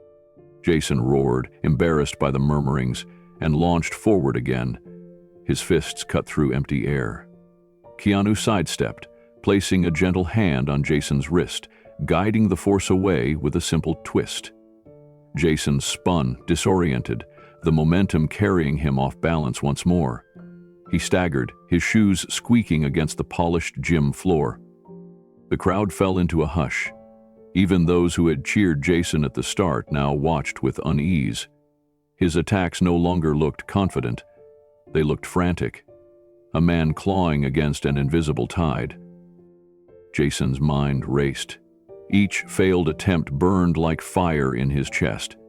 He had dreamed of this moment as a stage for triumph, imagining the glory of humbling a famous actor in front of a crowd. Instead, every second dragged him deeper into humiliation. It was as though Keanu wasn't fighting him at all, but holding up a mirror, showing the room and Jason himself the truth of his arrogance. Keanu's expression never changed. His eyes were steady, his breathing calm. When Jason charged, Keanu flowed. When Jason struck, Keanu deflected. When Jason stumbled, Keanu gave him space to recover.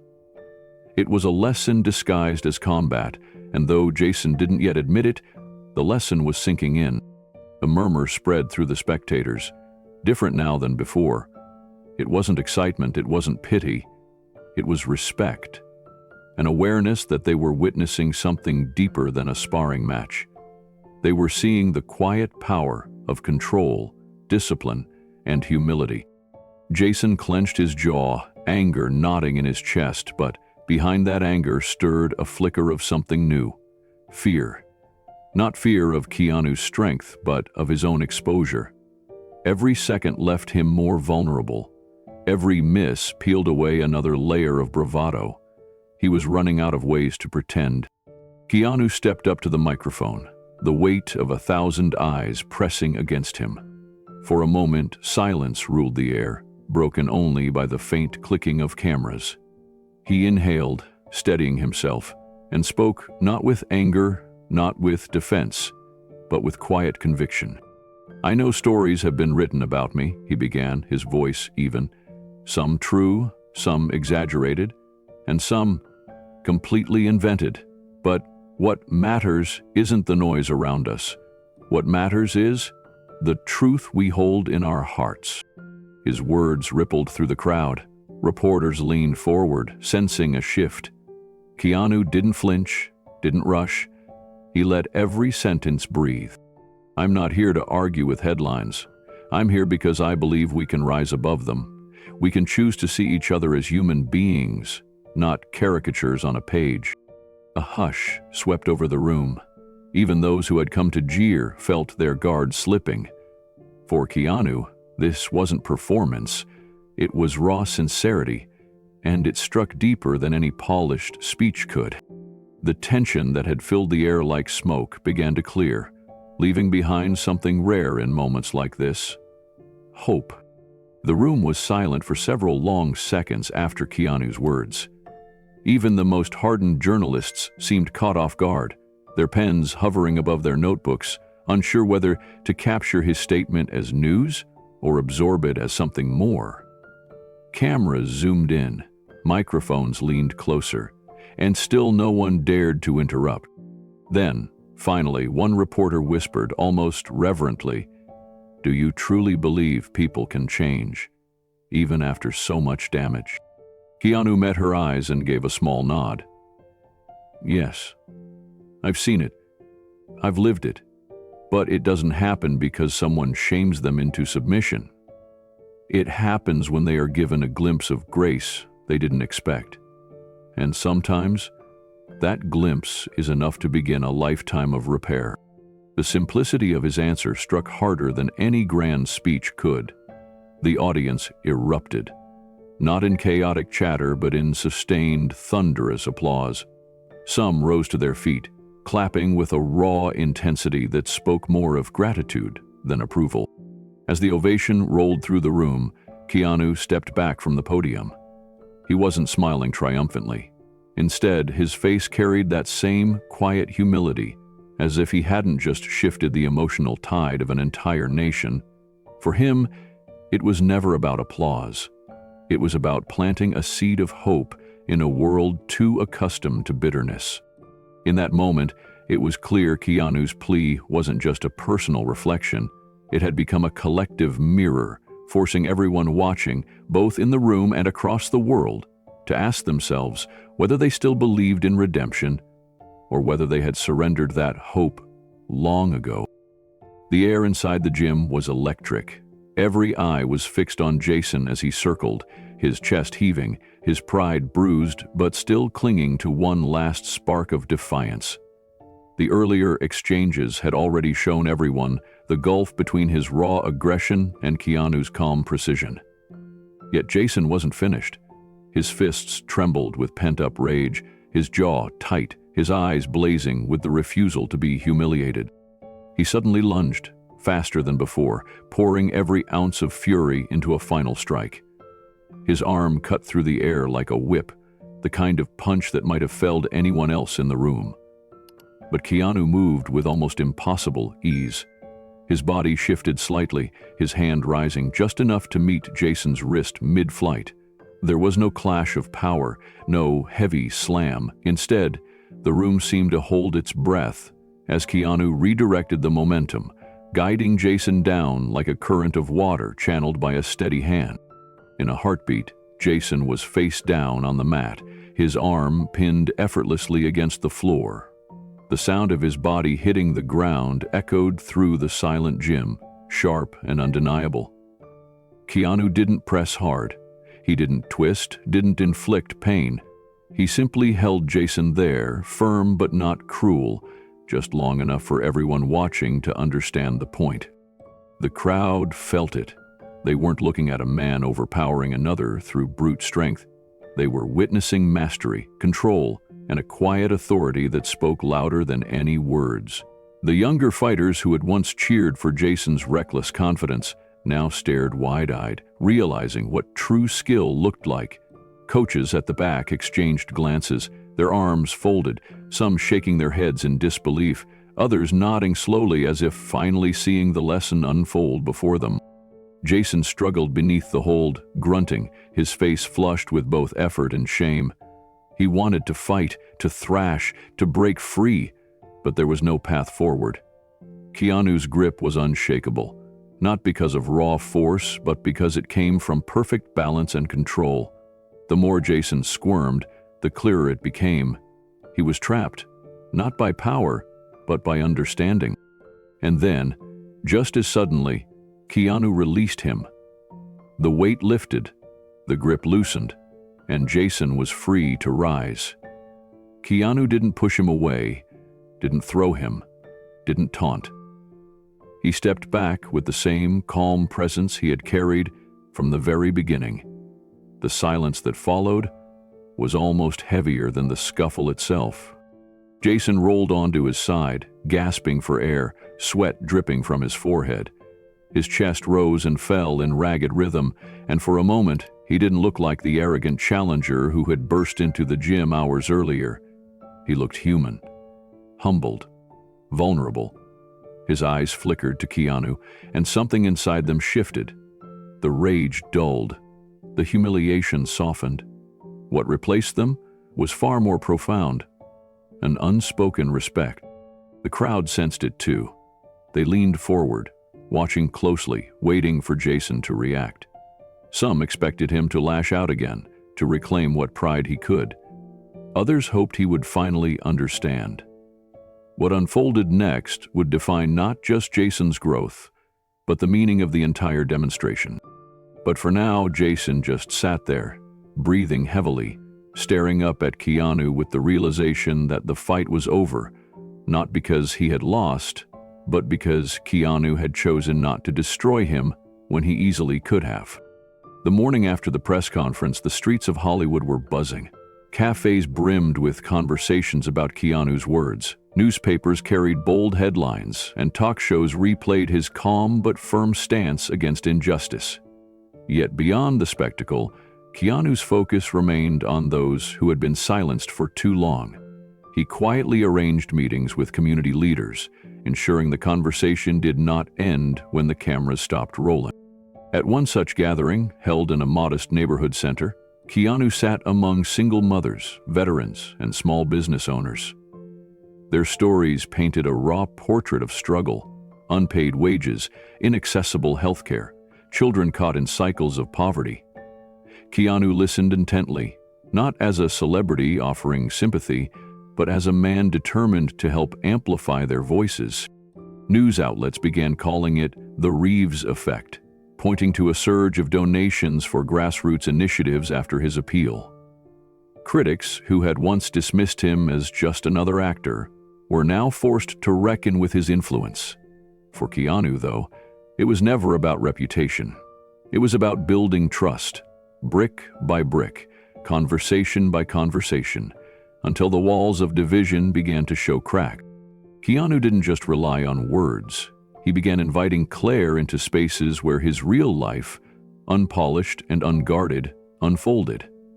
She accompanied him to a quiet cafe he'd frequented since his struggling actor days, a place where the barista still remembered his first auditions and late-night doubts. She saw not the star, but the man who had once sat there with empty pockets and full dreams. The humility of those roots softened something inside her, and her gaze toward him lost its edge of suspicion.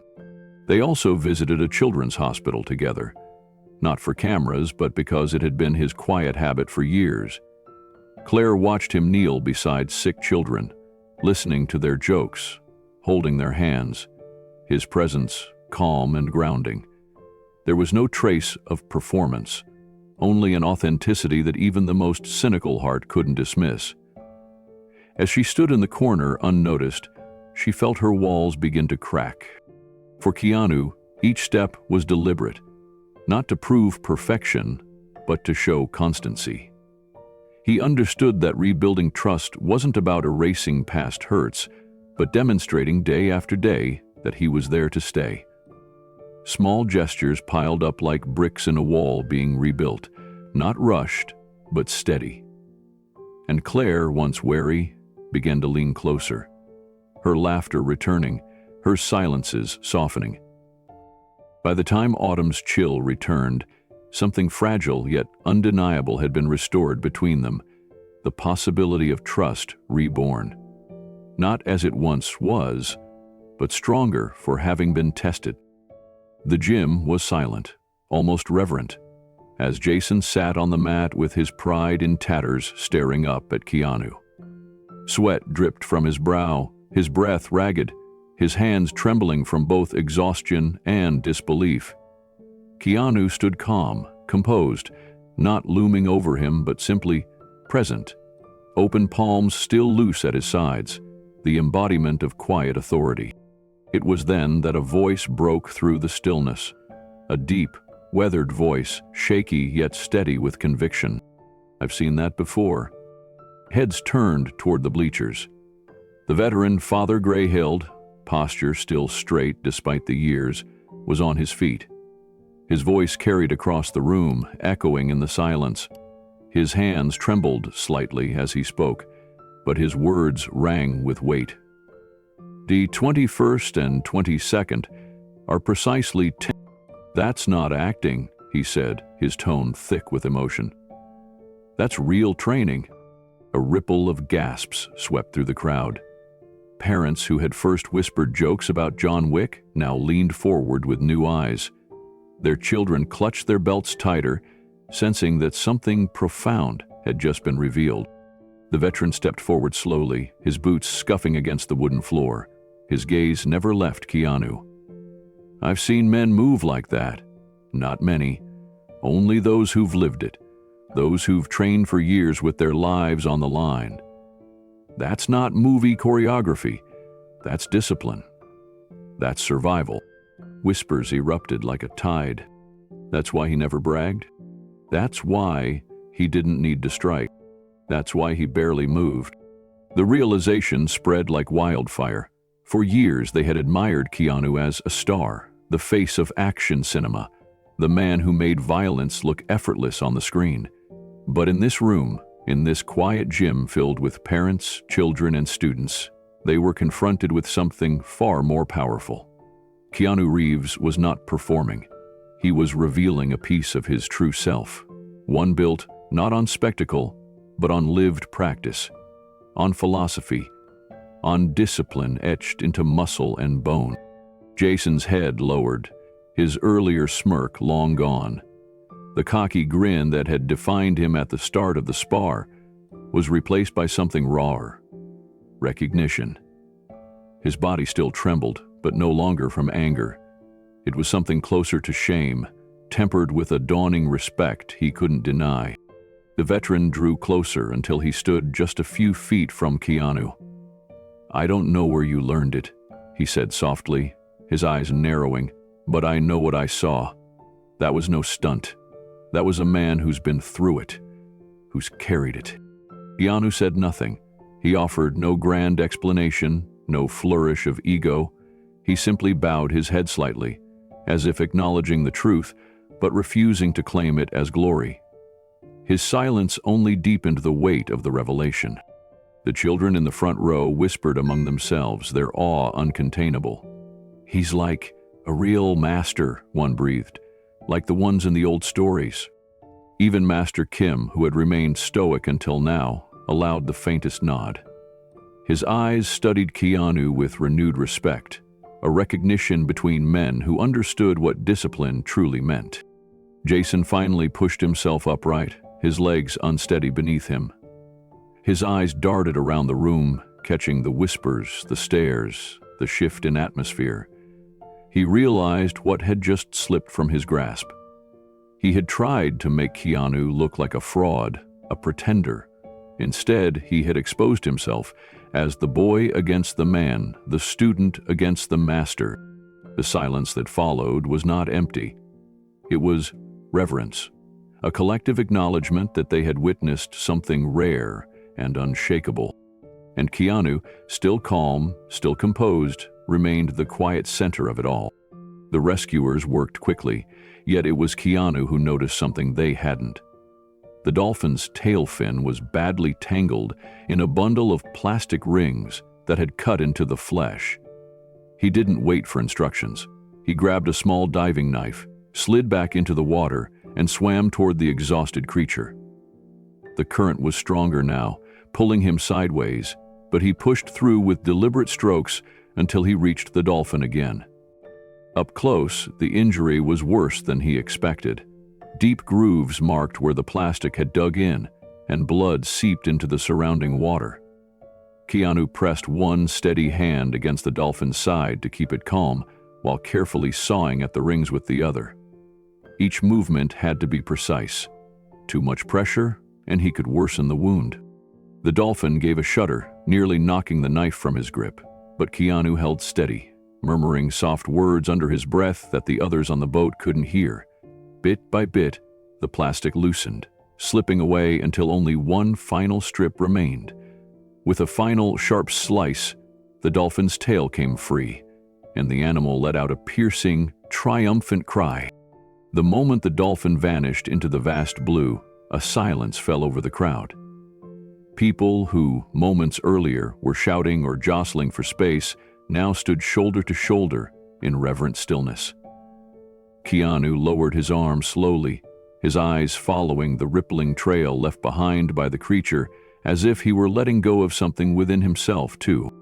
Then the applause came, not a staged ovation, not the shallow clapping of celebrity adoration, but a raw, heartfelt eruption that rolled through the pier like thunder. Strangers hugged, children jumped up and down, and even hardened sailors wiped at their eyes. Keanu didn't bow or acknowledge it. He simply smiled faintly, nodded once, and walked away from the rail. But cameras had already captured everything.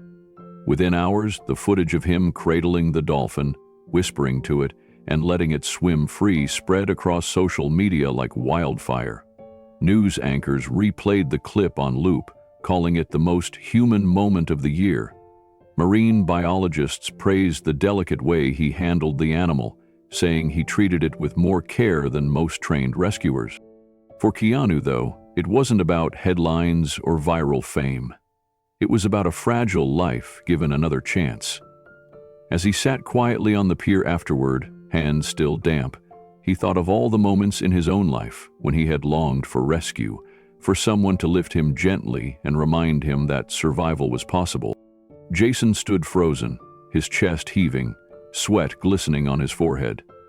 The silence in the gym was heavy, the kind of silence that presses against the skin and forces everyone to hold their breath. His fists unclenched slowly, trembling as they fell to his sides. The bravado that had once carried him, that cocky smirk he wore when he had mocked Keanu earlier, was gone. In its place was something raw and unguarded. Shame. His knees gave out first. The young fighter dropped down, landing hard against the padded floor. The sound echoed in the stillness, a reminder that arrogance had finally collapsed under the weight of truth. He looked down at the mat, unable to lift his eyes to meet the man standing before him. "Sir?" Jason's voice cracked, weak, stripped of all the bravado he had clung to. "I didn't know. I'm sorry." The words carried across the gym, soft but undeniable. Those who had watched him swagger in earlier now saw him humbled, in a way they never imagined. The tension that had hung in the air shifted. What had begun as a clash of ego and pride now trembled on the edge of something deeper. Keanu didn't move right away. He simply studied the young man before him, not as an opponent, not as a rival, but as someone lost and reaching for something he had never understood. Jason had expected anger. He had expected to be mocked or humiliated in return, but none of that came. Instead, Keanu lowered himself slowly, bending one knee so that he wasn't towering above Jason. He reached out, offering his hand with a calmness that carried more weight than any strike ever could. Jason blinked, confused at first, then slowly lifted his head. He saw no gloating in Keanu's eyes, no trace of superiority, only patience, only the kind of compassion that unsettled him more than defeat ever could. Keanu's hand remained steady between them, an unspoken invitation.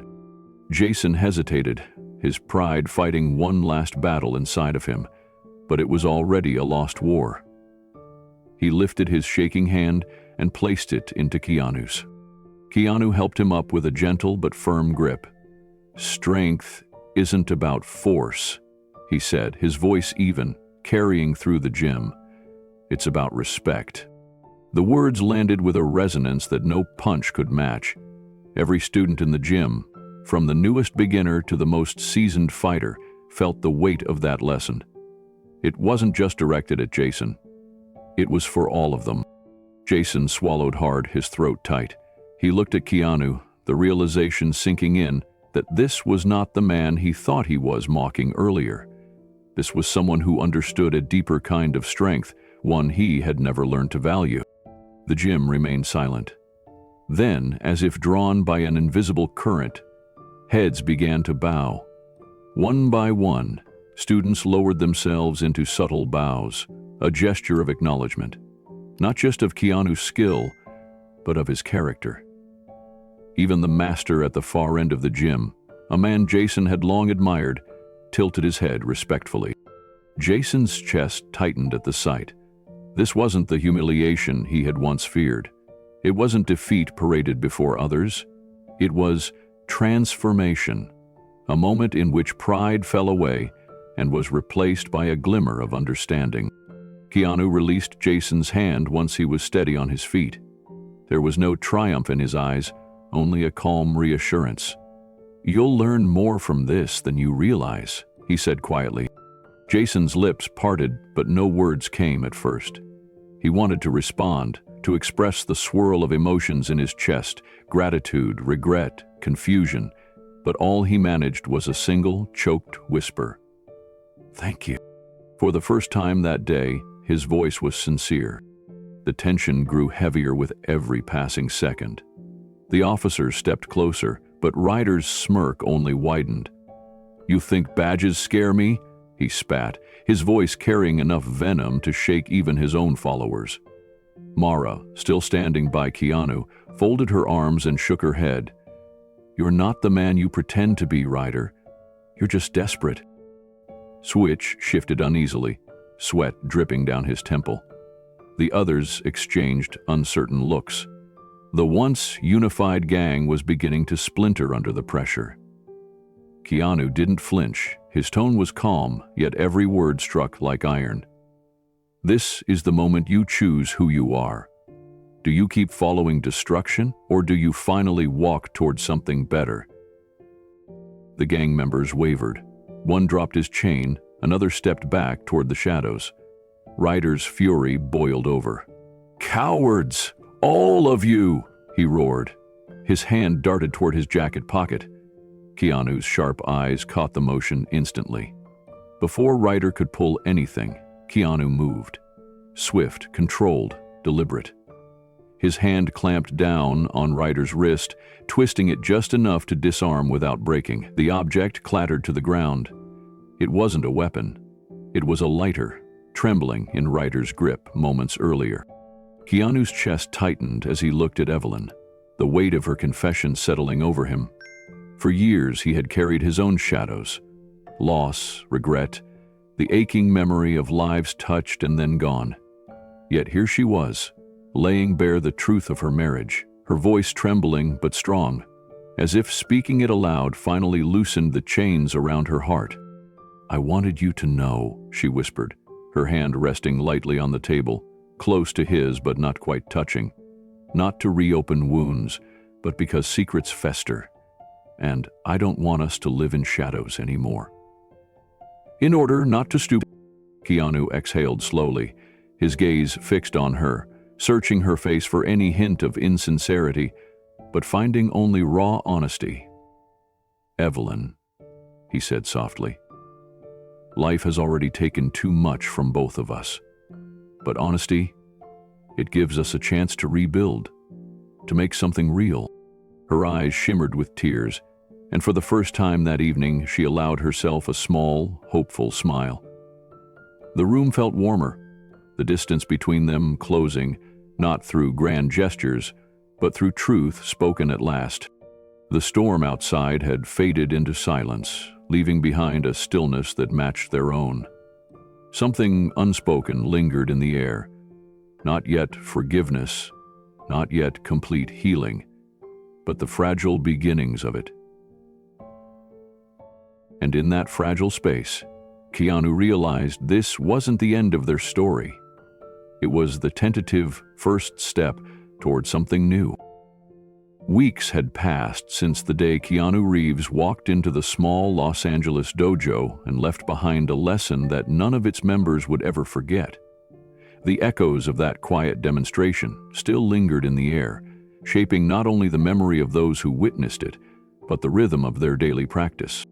Jason, once the loudest voice in the room, had changed most of all. Gone was the cocky swagger, the quick jokes at others' expense, the need to dominate every drill. Each afternoon, when the younger students rushed in chattering and tying their belts, Jason was already there, broom in hand, sweeping the mats in silence. His head no longer lifted to seek attention. Instead, he worked with focus, steady strokes across the floor, as though clearing away not just dust, but the remnants of his former self. Some of the younger belts whispered about it, sneaking glances as they tied their uniforms. "Is that really Jason?" one asked, hushed, as if speaking too loudly might break the fragile new truth. The older students only nodded, their expressions more solemn. They had seen firsthand what humility looked like when it was forced through fire, and they knew the difference it made. During sparring sessions, the shift was even more evident. Jason no longer charged recklessly, no longer swung with blind aggression. He paused before each strike, his eyes narrowing as if weighing the purpose behind the motion. When he moved, it was slower, more deliberate, not to overpower but to learn.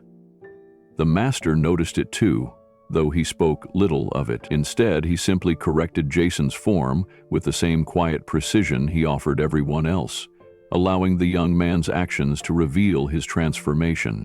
The ripple effect spread through the dojo. The younger students, once eager to imitate Jason's flashy aggression, now mirrored his newfound restraint. They held their stances longer, checked their balance before kicking, breathed slower between movements. The energy of the dojo shifted from competition to contemplation, each strike carrying not just force but intention. Parents watching from the sidelines whispered about the difference. The once noisy, chaotic sparring had softened into something disciplined, almost meditative. On the wall of the dojo, a small frame appeared one morning. No one had seen who placed it there, but when the students gathered before class, they found a photograph pinned neatly beside the row of belts. It showed Keanu Reeves, not in a movie poster or red carpet pose, but mid-training with his John Wick stunt team. Sweat glistened on his brow, his face focused, his body aligned in a throw. It wasn't a promotional shot, but a candid moment of pure discipline. The students paused before it, whispering, their eyes widening. Jason froze when he saw it, the memory of the lesson flashing back sharp and clear. He glanced at the master, who stood at the front of the room, his hands clasped behind his back. The old man said nothing, only offered a faint nod that carried all the meaning needed. The picture wasn't placed there by Keanu. It was placed as a tribute, an acknowledgement of the respect he had earned, the lesson he had left behind. Keanu never returned to the dojo after that day. His presence lived instead in the silence before class, in the careful stances of the students, in the humble demeanor of the young man who once mocked him. It wasn't about celebrity or spectacle, it was about memory, about the quiet kind of teaching that lingers long after the teacher is gone. Keanu spoke with quiet authority, choosing words that cut through the noise. "This isn't about me," he began, his tone steady but full of conviction. "It's about the truth of compassion. It's about the fact that forgiveness can be louder than revenge, and kindness stronger than any headline." His words echoed across the auditorium, broadcast instantly to millions worldwide. Reporters leaned forward, cameras flashing, but the atmosphere felt unusually hushed, almost reverent. Even those expecting a political or scandal-driven declaration found themselves disarmed by his sincerity. He wasn't performing. He wasn't defending himself. He was simply opening a door for people to see into his heart. He recalled his own mistakes and losses without embellishment, admitting his flaws while emphasizing that healing is never a weakness.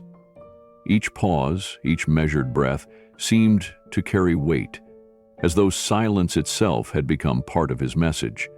The room wasn't just listening, they were absorbing, reflecting. By the time he lifted his gaze again, the moment had shifted. The story was no longer about an actor on stage. It was about everyone in the room and everyone watching, being reminded of something they had nearly forgotten. Humanity still mattered. The days that followed became a whirlwind of invitations, interviews, and speeches. Keanu found himself standing in places he had never imagined. The floor of the United Nations, a packed arena in Tokyo, a cathedral in Rome, a quiet amphitheater in Kenya where school children sang songs of hope. Each stage carried its own gravity, but Keanu's words remained unchanged, simple, grounded, and heartfelt.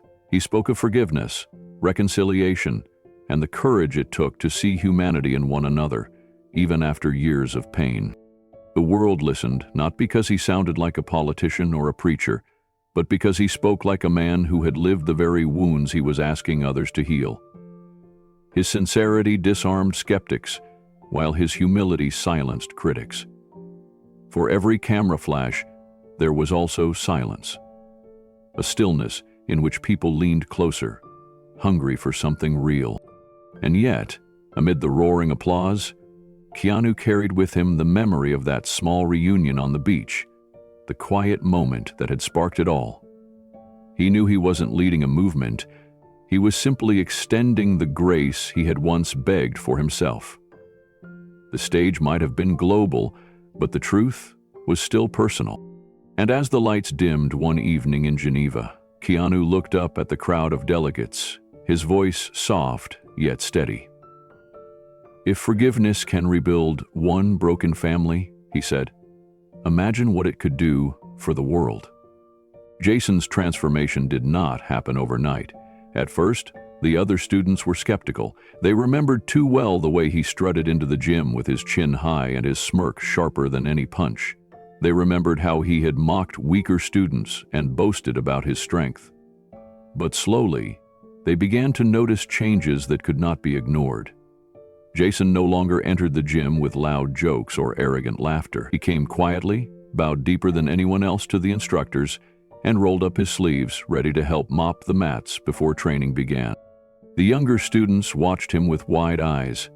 Some of them whispered among themselves, wondering if this was the same Jason who had once tried to embarrass Keanu. He seemed like a different person, not because he lost his skill, but because he had discovered something greater than skill. He had discovered humility. During drills, Jason worked with partners he used to dismiss. If a student struggled with footwork, Jason knelt beside them, adjusted their stance, and encouraged them with gentle words. If someone was nervous before sparring, Jason reminded them that fear was part of learning and that everyone grew stronger together. He spoke not as a conqueror, but as a brother. The instructors noticed too.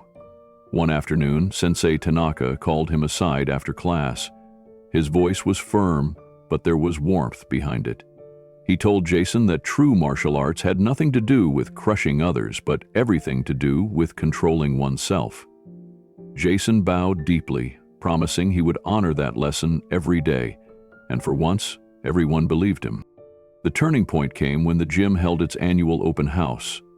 Parents and families filled the bleachers, watching as the students demonstrated kata, sparring drills, and board breaks. Jason was assigned to lead a group of younger children. Months earlier, he would have resented it, considering it beneath him. But that evening, he approached his group with patience and kindness.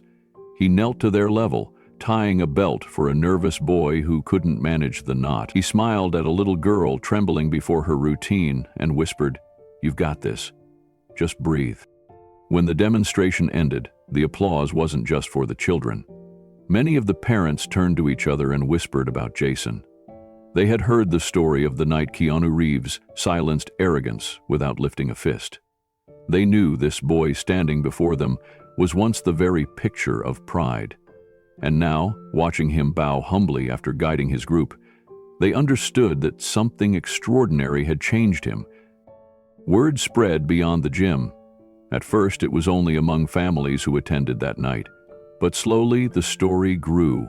Parents told friends, friends told neighbors, and neighbors told coworkers.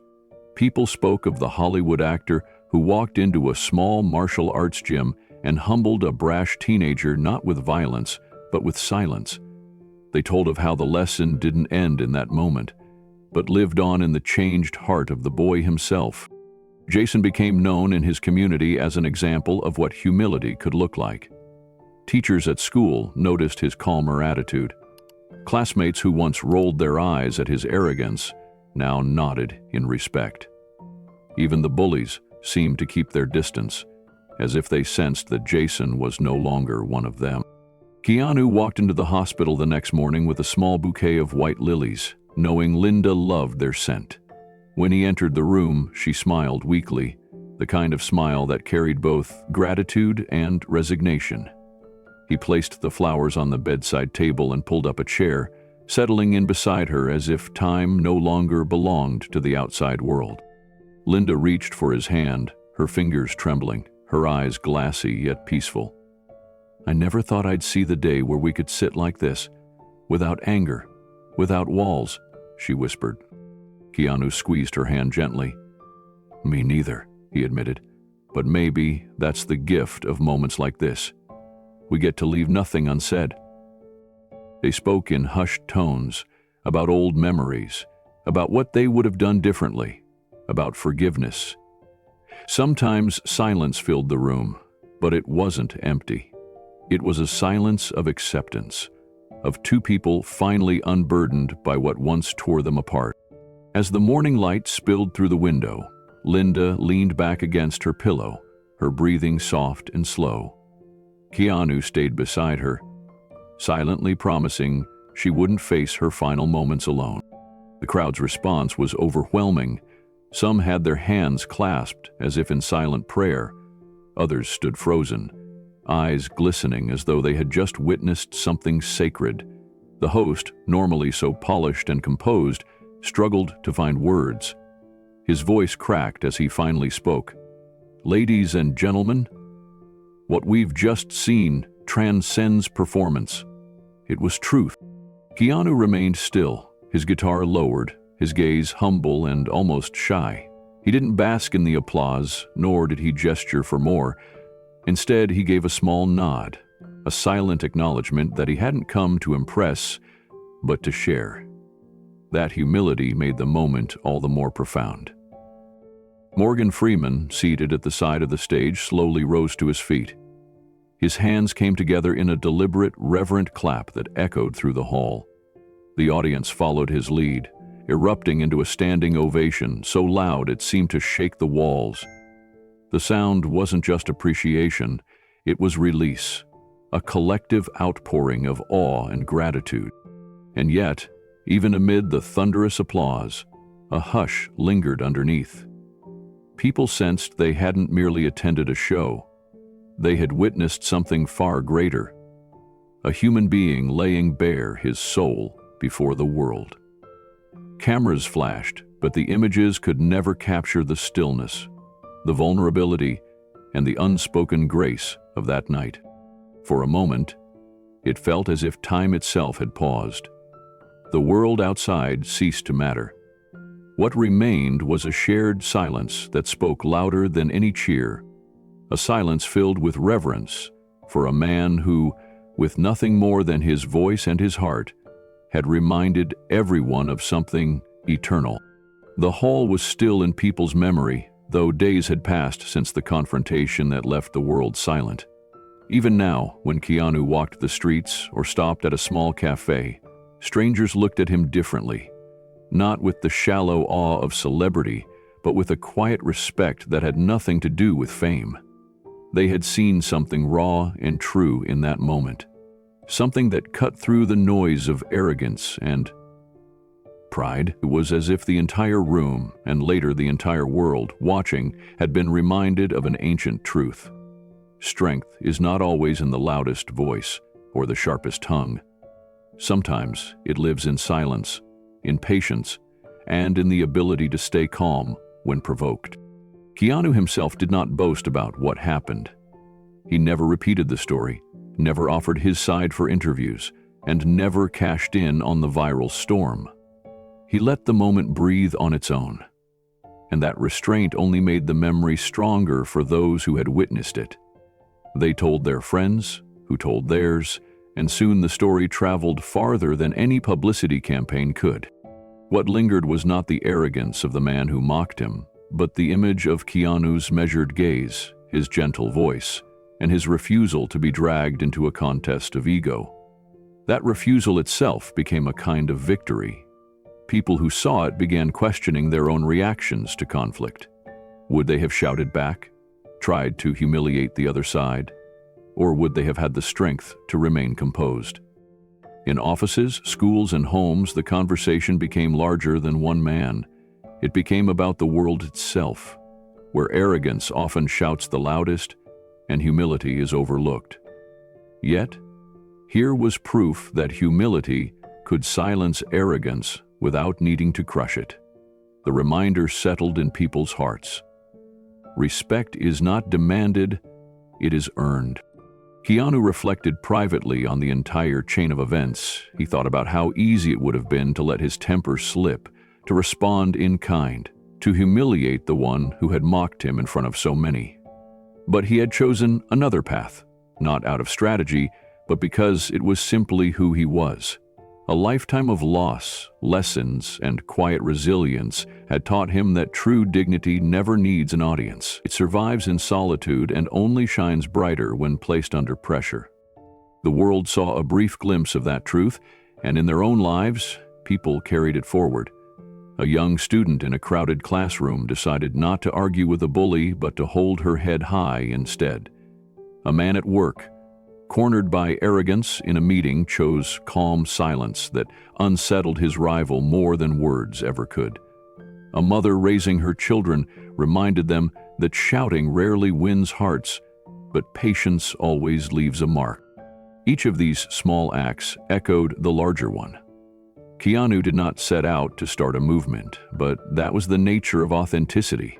It multiplied quietly. Keanu knew the story was no longer his alone. It belonged to every person who had ever been overlooked, underestimated, or dismissed because of where they came from or what they looked like.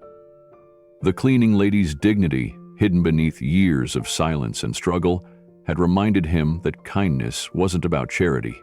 It was about restoration. It was about lifting someone up so they could stand in their own light again. At his next public talk, Keanu didn't speak about films, fame, or fortune. Instead, he shared her story. He described the night he found her sleeping on the toilet, the quiet conversation that followed, and the dinner that turned into a new beginning. He spoke about the courage it takes to endure, the humility it takes to listen, and the power it takes to forgive a world that too often forgets, the people who hold it together. The audience sat in silence, some with tears in their eyes, until the end. Then came the applause. Not for him, but for the truth of her resilience. And in that moment, Keanu realized the greatest role he would ever play wasn't on a screen. It was in how he chose to live.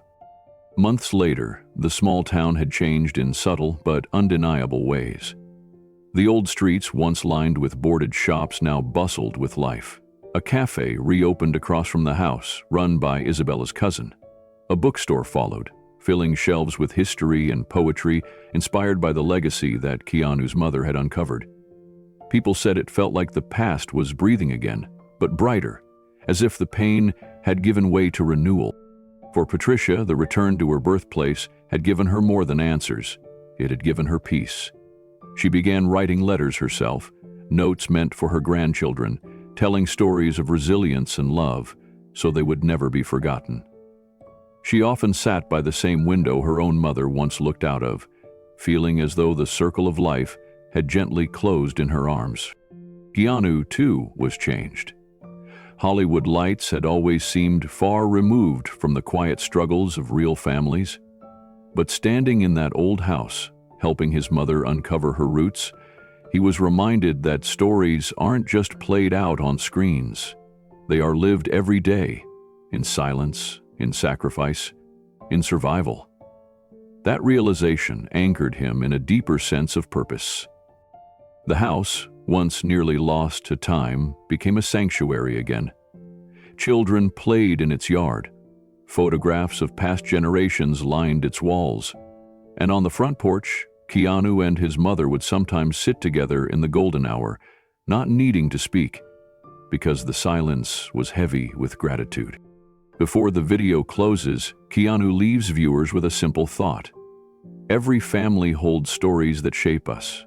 If you have the chance, ask, listen, and remember. Because one day, those memories will be the light that guides you. The screen fades, inviting viewers to reflect. Have you ever discovered a hidden chapter in your family's past? What story do you think future generations should remember? Share it in the comments. Your words may inspire someone else to look closer at their own legacy.